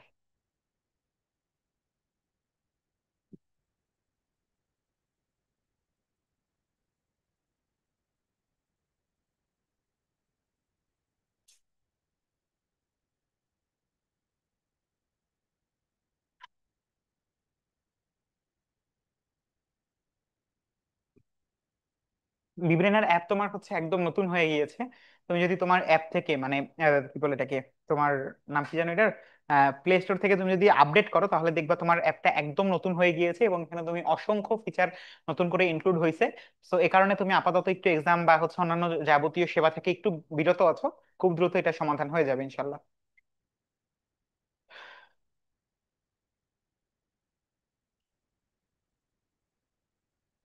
ওকে, সবাই একটু দ্রুত তোমার হচ্ছে অ্যাপটা আপলোড আপডেট করে নিও, অনেকগুলো নতুন ফিচার অ্যাড হয়েছে, তোমার জন্য অনেক বেশি সুবিধা হবে ইনশাল্লাহ। ওকে, ডান। আচ্ছা ঠিক আছে, সো এখান থেকে প্রথম অংশটুকু বললাম। দ্বিতীয় যে অংশটা হয়, সেই অংশটা হয় তোমার সাধারণত যে কার্বন ডাই অক্সাইড পরিবহন সম্পর্কিত, যে কত পার্সেন্ট হচ্ছে আমাদের হচ্ছে বাইকার্বনেট রূপে পরিবাহিত হয়, কত পার্সেন্ট হচ্ছে অক্সি হিমোগ্লোবিন রূপে পরিবাহিত হয়, কত পার্সেন্ট হচ্ছে আমাদের হিমোগ্লোবিন রূপে পরিবাহিত হয়। সো এই তথ্য তিনটা থেকে একটা প্রশ্ন হয়। আরেকটা প্রশ্ন হয় আমাদের হচ্ছে নিচের কোনটি ঊর্ধ্ব শ্বাসনালী সংক্রমণ আর নিচের কোনটি নিম্ন শ্বাসনালী সংক্রমণ। আবার এখান থেকে আরেকটা প্রশ্ন আমরা সাধারণত দেখি যে ওটাইটিস মিডিয়া এটা কিসের সংক্রমণ, মধ্যকর্ণের সংক্রমণ। আবার জিজ্ঞেস করতে পারে সাইনোসাইটিস এটা কিসের সংক্রমণ, এটা আমরা বলবো কি, এটা আমাদের এই যে সাইনাসের সংক্রমণ। সো এই তিনটা তথ্যই হচ্ছে আমরা সাধারণত এই অধ্যায়ে দেখি। সো তুমি যদি চাও হট সাজেশন থেকে জাস্ট একবার পড়বা, সরি হট সাজেশনের মধ্যে যে তোমার তথ্য দেওয়া আছে সেই তথ্যের মধ্যে তার এটা মানে ফার্স্ট মানে হচ্ছে বর্ণনা করে দেওয়া নাই, বাট এটার মধ্যে একটু সাজায় দেওয়া আছে, এখান থেকে একটু পড়ে নিবা, ঠিক আছে। ওকে, ডান। এবার আসো চলন ও অঙ্গ চালনা। চলন ও অঙ্গ চালনায় আমি তোমাকে সাজাই দিই, সেটা হচ্ছে সর্বপ্রথম চলন ও অঙ্গ চালনার যে আমাদের মানে যে একটা ছক আছে না, যে ছকটার মধ্যে হচ্ছে আমাদের হাড্ডি গুড্ডি সম্পর্কে সবগুলো তথ্য আছে। এখানে দুই ধরনের তথ্য আছে। কি কি তথ্য? এক নাম্বার তথ্য হচ্ছে যে আমাদের কি বলে এটাকে তোমার ওই যে মানে কয় ধরনের অস্থি আছে, যেমন একটা প্রশ্ন হয়ে থাকে যে আমাদের করটিকাতে করটিকাতে কয় ধরনের অস্থি আছে। সো করটিকাতে কিন্তু আমরা টোটাল 8টা অস্থি পাই। কয়টা অস্থি পাই? 8টা অস্থি পাই। কিন্তু জিজ্ঞেস করছে যে কয় ধরনের অস্থি আছে, তো আমি বলবো 6 ধরনের অস্থি আছে। কারণ এখানে আমার দুইটা ডাবল অস্থি আছে, দুইটা কি ডাবল অস্থি আছে, প্যারাইটাল এবং টেম্পোরাল, এই দুটো অস্থি কি জোড়া অস্থি আছে, এই কারণে। আবার একটা প্রশ্ন হয় যে আমাদের মুখমণ্ডলীয় অস্থির মধ্যে কোনটি সিঙ্গেল অস্থি, কোনটি সিঙ্গেল অস্থি। সো আমাদের মুখমণ্ডলীয় অস্থির মধ্যে দুইটা সিঙ্গেল অস্থি আছে, একটা হচ্ছে ভোমার আর একটা হচ্ছে আমাদের ম্যান্ডিবল। সো এই দুইটা অস্থি সম্পর্কে আমরা পড়তে হবে। আবার জিজ্ঞেস করা হবে নিচের কোনটি ইউ শেপড অস্থি, সেটা কি, সেটা হচ্ছে আমাদের হাইওয়েড অস্থি, যেটার সাথে জিহ্বা সংযুক্ত থাকে। সো এইটা একটা জিনিস গেল। দ্বিতীয় আর একটা জিনিস হয় সেটা হচ্ছে তরুণাস্থি সম্পর্কিত। তোমরা দেখবা যে তোমার টোটাল 4টা তরুণাস্থি সম্পর্কিত, মানে তরুণাস্থির প্রকারভেদ আছে, হায়ালিন, শ্বেততন্তুময়, তারপরে হচ্ছে এরকম আমাদের স্থিতিস্থাপক। সো এই যে কয়েক চারটা চারটা ধরনের তরুণাস্থি আছে না, এটার যে উদাহরণগুলো আছে এই উদাহরণ সহকারে পড়বা। শেষ, চলনাঙ্গ চলনা শেষ। এর বাইরে তুমি হচ্ছে পড়তে যাবে না, কারণ এর বাইরের অংশটা তোমার জন্য খুব কঠিন হবে। কঠিন হবে এই কারণে যে এই যে জায়গাগুলো হচ্ছে আমাদের অনেকটা বলতে পারি আমরা প্র্যাকটিক্যাল ধরনের, ঠিক আছে, হাড্ডি গুড্ডি হাতে নিয়ে বুঝতে হয় এরকম। সে কারণে চলনাঙ্গ চলনা থেকে জাস্ট এই তিনটা জিনিস যে বললাম, এই তিনটা জিনিস মোটামুটি একবার দেখবা। চলনাঙ্গ চলনা ডান। তুমি চলনাঙ্গ চলনা থেকে তোমার হচ্ছে কোনো এক্সপেকটেশন রাখবা না, ঠিক আছে। চলনাঙ্গ চলনা কি, এটা থেকে কোনো এক্সপেকটেশন রাখবা না, কারণ এই অংশটা হচ্ছে আমাদের জন্য খুব পেইনফুল একটা অধ্যায়। অর্থাৎ আমাদের সাধারণত হয় না যে অন্যান্য অধ্যায়গুলো থেকে এটা একটু ঝামেলার, ঠিক আছে, কারণ এখানে অনেক বেশি মানে ভাস্ট তথ্য তথ্য আছে যেটা আমাদের আসলে দরকার নাই এরকম, ঠিক আছে। ওকে, সো চলনাঙ্গ চলনা ডান। এরপরে আসো আমাদের সর্বশেষ যে অধ্যায়টা সেটার নাম কি, সেটার নাম হচ্ছে আমাদের এই যে মানে জিনতত্ত্ব বিবর্তন। তো জিনতত্ত্ব বিবর্তনের মধ্যে আমি যদি তোমাকে বলি যে জিনতত্ত্ব বিবর্তনের মধ্যে তুমি বিবর্তন অংশটাকে বাদ দিয়ে দাও, বিবর্তন অংশ থেকে তোমার প্রশ্ন আসবে না, তুমি চলে আসো হচ্ছে আমাদের জিনতত্ত্বের মধ্যে। জিনতত্ত্বের মধ্যে তোমাকে কি পড়তে হবে? জিনতত্ত্বের মধ্যে তোমাকে একদম সহজ করে আমি বলি যে জিনতত্ত্বের মধ্যে তোমার তোমার সব থেকে পড়তে হবে। আচ্ছা, একটা সমস্যা হয়েছে, সেটা হচ্ছে বিবর্তনটাকে আমি বাদ দিতে চাইছিলাম বাট একটা সমস্যার কারণে বাদ দিতে পারি নাই। সেটা হচ্ছে বিগত বছর আমি দেখলাম যে কিছু প্রশ্ন আসছে যে আমাদের ওই যে মানে তিনটা জায়গা থেকে প্রশ্ন আসছে যে সমবৃত্তি,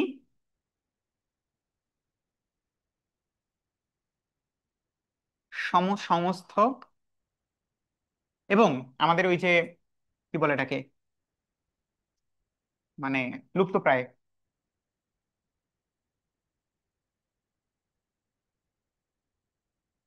অঙ্গ।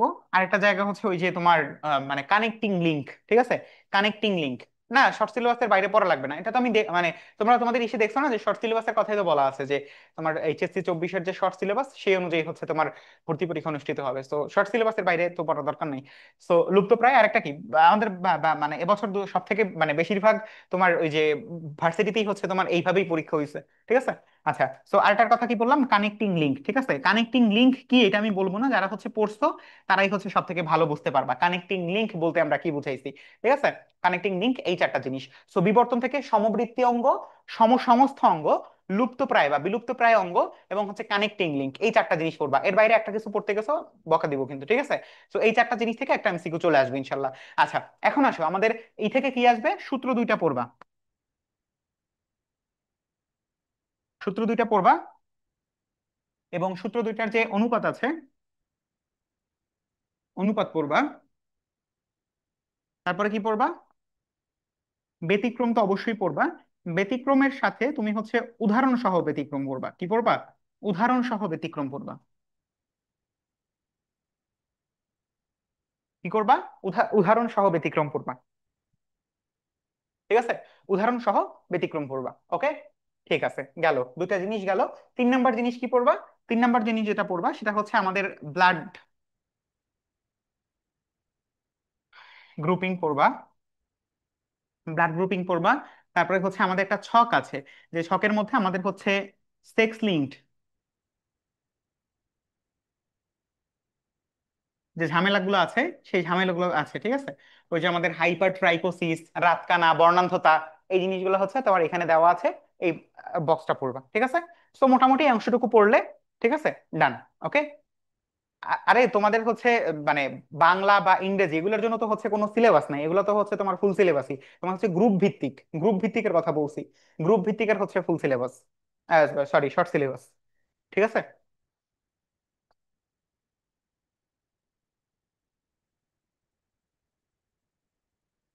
ওকে, ডান। তো এর মাধ্যমেই হচ্ছে আমরা আমাদের অধ্যায়গুলো কমপ্লিট করে ফেলতে পারবো এবং হচ্ছে অবশ্যই তো একটু পরে তোমাকে এটা দিয়ে দিব, সেখানে তো এটা পড়ে নিবা। বাট এখন আমার সাথে তোমাকে কিছু এমসিকিউ সমাধান করতে হবে। তো আসো আমার সাথে একটু এমসিকিউ সমাধান করো, আসো। কি বলা হয়েছে, যে একই এলাকায় বসবাসকারী একই প্রজাতির সকল জীবকে কি বলে? উত্তর করে ফেলো দ্রুত, এক এক এবং দুই দুইটাই উত্তর করে ফেলো দ্রুত।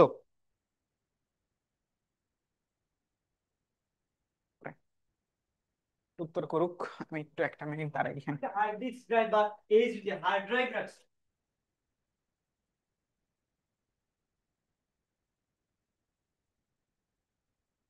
এটা একটা প্রোগ্রাম রান করতেছো, সেই প্রোগ্রামের অবশ্যই ডাটা নিবে। সেটা হ্যাঁ, কি, না লাগবে না।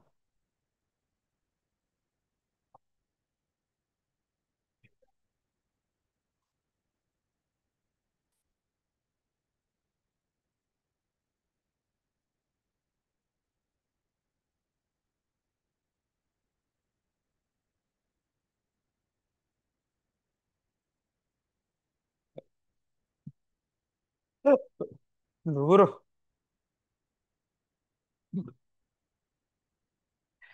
ইনশাল্লাহ আমার দেওয়া টপিক গুলো পড়লেই হয়ে যাবে।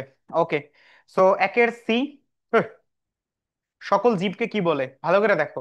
একই এলাকায় বসবাসকারী একই প্রজাতির সকল জীবকে তুমি কি বলবা? সকল জীবকে ধরো তোমার এলাকায় যারা একত্রে বাস করতেছে, তোমার মানে হচ্ছে অন্যান্য ফ্যামিলির সাথে তোমরা যারা বসবাস করতেছো, সেটাকে তোমরা কি বলো? ধরো তোমার এলাকায় একটা মানে বিয়ে হচ্ছে, বিয়েটা কোথায় হয়, পপুলেশন সেন্টারে নাকি কমিউনিটি সেন্টারে, বলো তো? কোথায় হয়, কমিউনিটি সেন্টারে হয় না? তো এই কমিউনিটি সেন্টারে তো শুধু মানুষই খেতে চায়, বাঘ ভাল্লুক তো খেতে চায় না। তো এই কারণে একই এলাকায় বসবাসকারী একই প্রজাতির সকল জীবকে আমরা কি বলি? কমিউনিটি বলি, কি বলি? কমিউনিটি বলি, ঠিক আছে। আচ্ছা, এরপরে হচ্ছে যে জীব মানে যেই জিনটা বৈশিষ্ট্য প্রকাশে বাধাগ্রস্ত হয় আমাদের হচ্ছে মানে যখন আমাদের এই কি বলে তোমার অ্যাপিস্টাসিসে একটা জিন হচ্ছে বাধা প্রাপ্ত হয় আর এটা হচ্ছে মানে বাধা দেয়। সো যে বাধা দেয় সে হচ্ছে অ্যাপিস্ট্যাটিক জিন, আর যে বাধা প্রাপ্ত হয় সে কি, সে হচ্ছে হাইপোস্ট্যাটিক।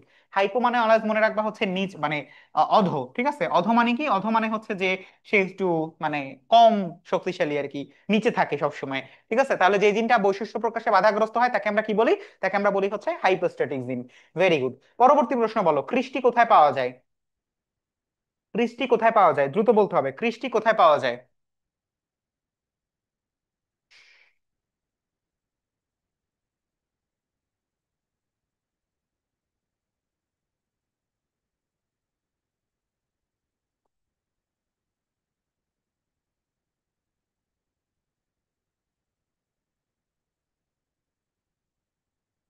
মাইটোকন্ড্রিয়াতে পাওয়া যায়, ভেরি গুড, ওকে।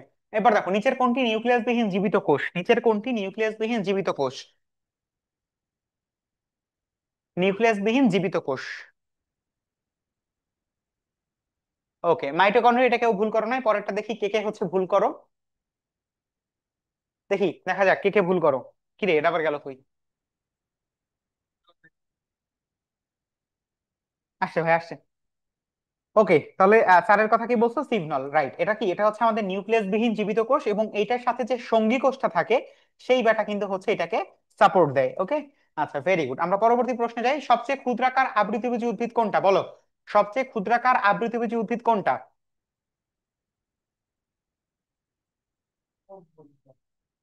হুম,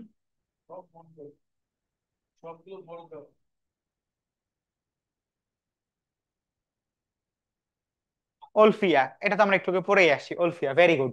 এবার বলো, গ্যাস্ট্রিক কোন অংশে খাদ্য শোষণ করে? এটা কিন্তু শোষণের কথা বলছে, শোষণের কথা বলছে। Crop, Ilium, stomach, rectum.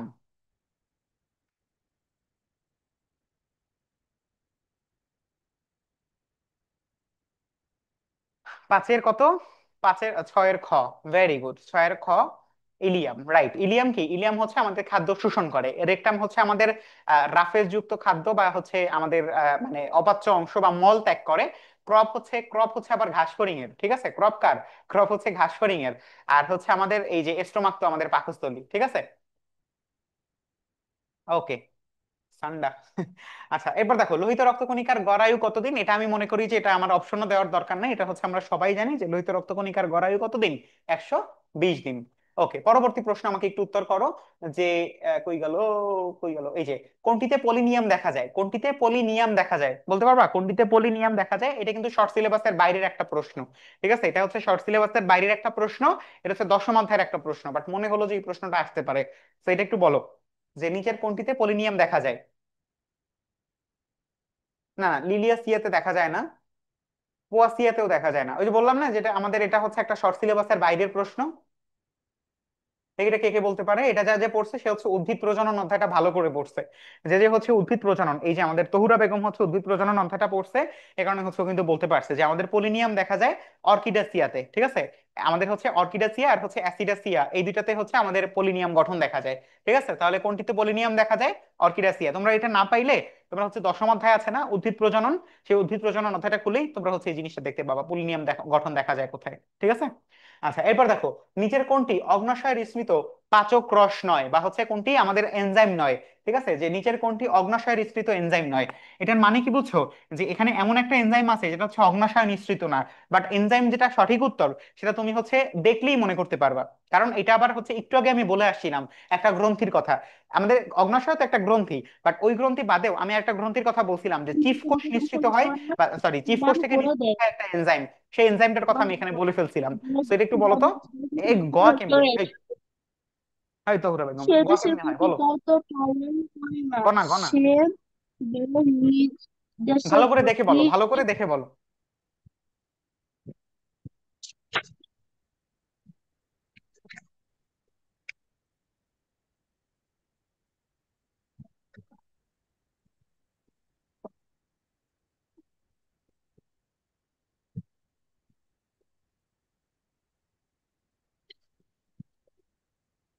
মানুষ সুকুমার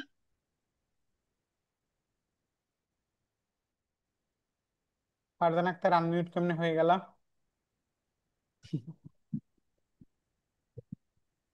মানুষ সুকুমার রায়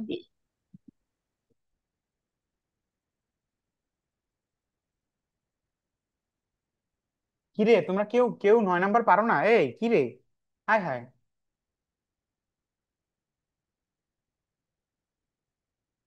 কিরে, 9 নাম্বার কেউ পারো না? আবার এখানে অনেকে বলছো ডি নাম্বার। পেপসিনোজেন, এই আমি কি বলছি, আমি একটু আগে কি বলছিলাম যে আমাদের এই যে পেপসিনোজেন, এই পেপসিনোজেন কে নিঃসৃত করছে? গ্যাস্ট্রিক গ্রন্থি। বললাম না যে আমাদের এই যে গ্যাস্ট্রিক গ্রন্থি থেকে, গ্যাস্ট্রিক গ্ল্যান্ড থেকে আমাদের যে ওই যে ওর নাম কি, চিফ কোষ, জাইমোজেনিক কোষ, ঠিক আছে? চিফ কোষ বা হচ্ছে আমাদের জাইমোজেনিক কোষ, এই লোকটা যে পেপসিনোজেন নিঃসৃত করছে এটা তো আমাদের গ্যাস্ট্রিক থেকে, এটা তো অগ্ন্যাশয় থেকে না, তাহলে পেপসিনোজেন আমাদের সঠিক উত্তর না? আয় হায়, আয় হায়, এগুলা কি? এই, তোমরা তৃতীয় অধ্যায় ভালো করে পড়বা। তারপর দেখো নিচের কোনটি আর্থ্রোপোডার বৈশিষ্ট্য নয়, নিচের কোনটি আর্থ্রোপোডার বৈশিষ্ট্য নয়, দেখো কি কি আছে। সেগমেন্টেড দেহ অংশ, অন্তকঙ্কালের উপস্থিতি, জোড়া পা সমূহ, দ্বিপার্শ্বীয় প্রতিসাম্যতা। তো আমাকে একটু বলো যে এর মধ্যে কোনটা সঠিক উত্তর, দ্রুত বলো। ভাই রে ভাই, এত গরম।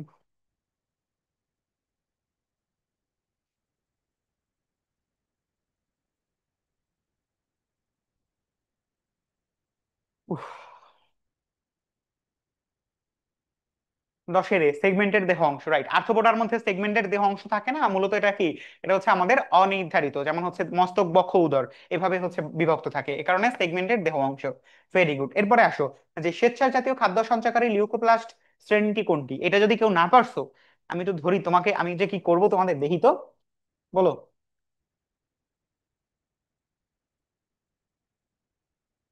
তুমি বের হয়ে আবার ঢোকো, টিএম তুমি বের হয়ে আবার ঢোকো।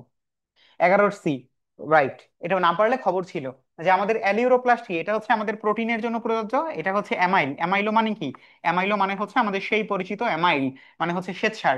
ইলাও মানে হচ্ছে লিপিডের জন্য প্রযোজ্য। সো শ্বেতসার জাতীয় খাদ্য সঞ্চয়কারী লিউকোপ্লাস্ট কোনটি, অ্যালিউরোপ্লাস্ট। এবার দেখো নিউক্লিয়াস থাকে না কোনটিতে, কোনটিতে নিউক্লিয়াস থাকে না, বলো বলো, বলে ফেলো। আমি কিছু মনে করবো না, তোমরাই বলে ফেলো যে নিউক্লিয়াস থাকে না কোনটিতে। অবশ্যই এটা আমরা বুঝতে পারতেছি যে আমাদের আরবিসি বা লোহিত রক্ত কণিকাতে আমাদের কি নিউক্লিয়াসটা থাকে না। Very good. এরপর আসো, শিখাকোষ কোন তন্ত্রের অন্তর্ভুক্ত বলো তো, একটু আগে বলে ফেলছিলাম যে আমাদের শিখাকোষ, এই শিখাকোষের ব্যাপারটা কি, যে এটা হচ্ছে আমাদের প্লাটি হেলমিনথিস, প্লাটি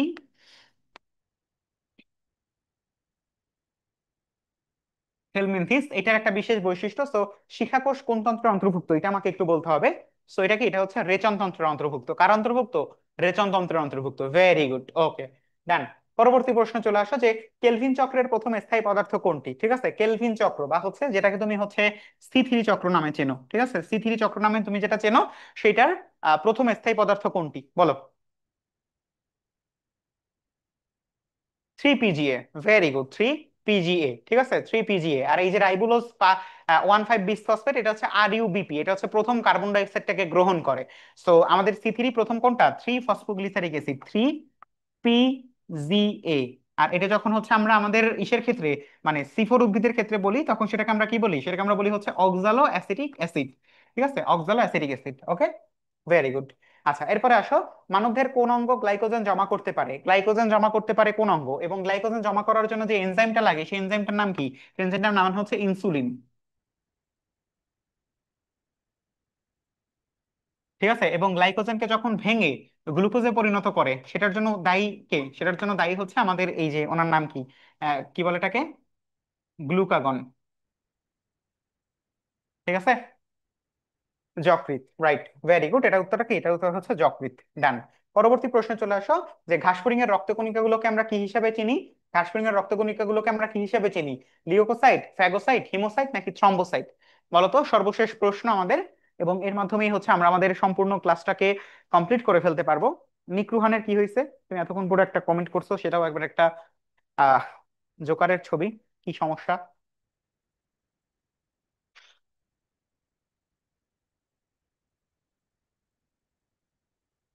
হিমোসাইট, রাইট। এটা উত্তরটা কি, এটা উত্তরটা হচ্ছে আমাদের হিমোসাইট। এবং এই হিমোসাইট এটা যে কোনো আর্থ্রোপোডার ক্ষেত্রেই প্রযোজ্য, ঠিক আছে, যে কোনো আর্থ্রোপোডার ক্ষেত্রেই এটা প্রযোজ্য। ওকে, সো আমরা হচ্ছে আমাদের ক্লাসটুকুকে কমপ্লিট করে ফেলছি আলহামদুলিল্লাহ। এবং এইটুকুর মধ্যে আমাদের যা যা জিনিসপত্র দেওয়া হয়েছে, অর্থাৎ প্রথম পত্র দ্বিতীয় পত্র মিলে সম্পূর্ণ অংশটাই তোমাদের জন্য হচ্ছে তৈরি করা হয়েছে, যাতে করে হচ্ছে তোমরা এরকম একটা প্রিপারেশন নিয়ে যেতে পারো, যে কঠিন কোনো প্রশ্ন আসলে, অর্থাৎ বিগত বছরের আলোকে যে প্রশ্নগুলো আমরা দেখছি, সেই প্রশ্নের আলোকে তোমাকে যদি হচ্ছে পরীক্ষায় আসে, তুমি যেন না আটকে যাও, তোমাকে যেন আটকাতে না পারে, এই কারণে হচ্ছে এরকম করে তৈরি করা হয়েছে। আশা করি তোমরা হচ্ছে ক্লাসটা খুব ভালো করে করেছো, মনোযোগ দিয়ে করেছো, এবং কোনো সমস্যা থাকলে অবশ্যই কিন্তু টেলিগ্রামে জানাবা। অবশ্যই হচ্ছে আমাদের যারা আছে তারা আমাকে সলভ করে দিবে, এবং একই সাথে আমি তো যুক্ত আছি, আমিও তোমাকে সলভ করে দেওয়ার চেষ্টা করবো, ঠিক আছে। আর তোমরা একটা কাজ করবা, সেটা কি বলো তো, নমস্কার, সেটা হচ্ছে বি ব্রেইনার যে অ্যাপটা আছে, বি ব্রেইনার যে অ্যাপটা আছে, এখনই হচ্ছে আপডেট আপডেট দিয়ে ফেলো। এখনই আপডেট দিয়ে ফেলো, এবং আপডেট দিলে তুমি কিন্তু হচ্ছে দারুণ কিছু জিনিস পাবা, যেগুলো হচ্ছে তোমাকে আরো বেশি অ্যাট্রাকটিভ বা হচ্ছে আরো বেশি জিনিসটার প্রতি মানে একটা আলাদা, মানে কি বলতে পারি, একটা একটা বিশেষত্ব ক্রিয়েট করবে, এবং তুমি খুব মানে মজা পাবা পড়াশোনায়, বুঝতে পারছো? সো এটা হচ্ছে তোমার জন্য একটা নতুন আপডেট। সো আপডেটটা দিয়ে ফেলো, এবং তোমাদের সাথে আবার দেখা করতে চাই না, তোমরা হচ্ছে সরি না, তোমাদের সাথে আবার অনেকবার দেখা হবে, বাট ততক্ষণ পর্যন্ত ভালো থাকো, সুস্থ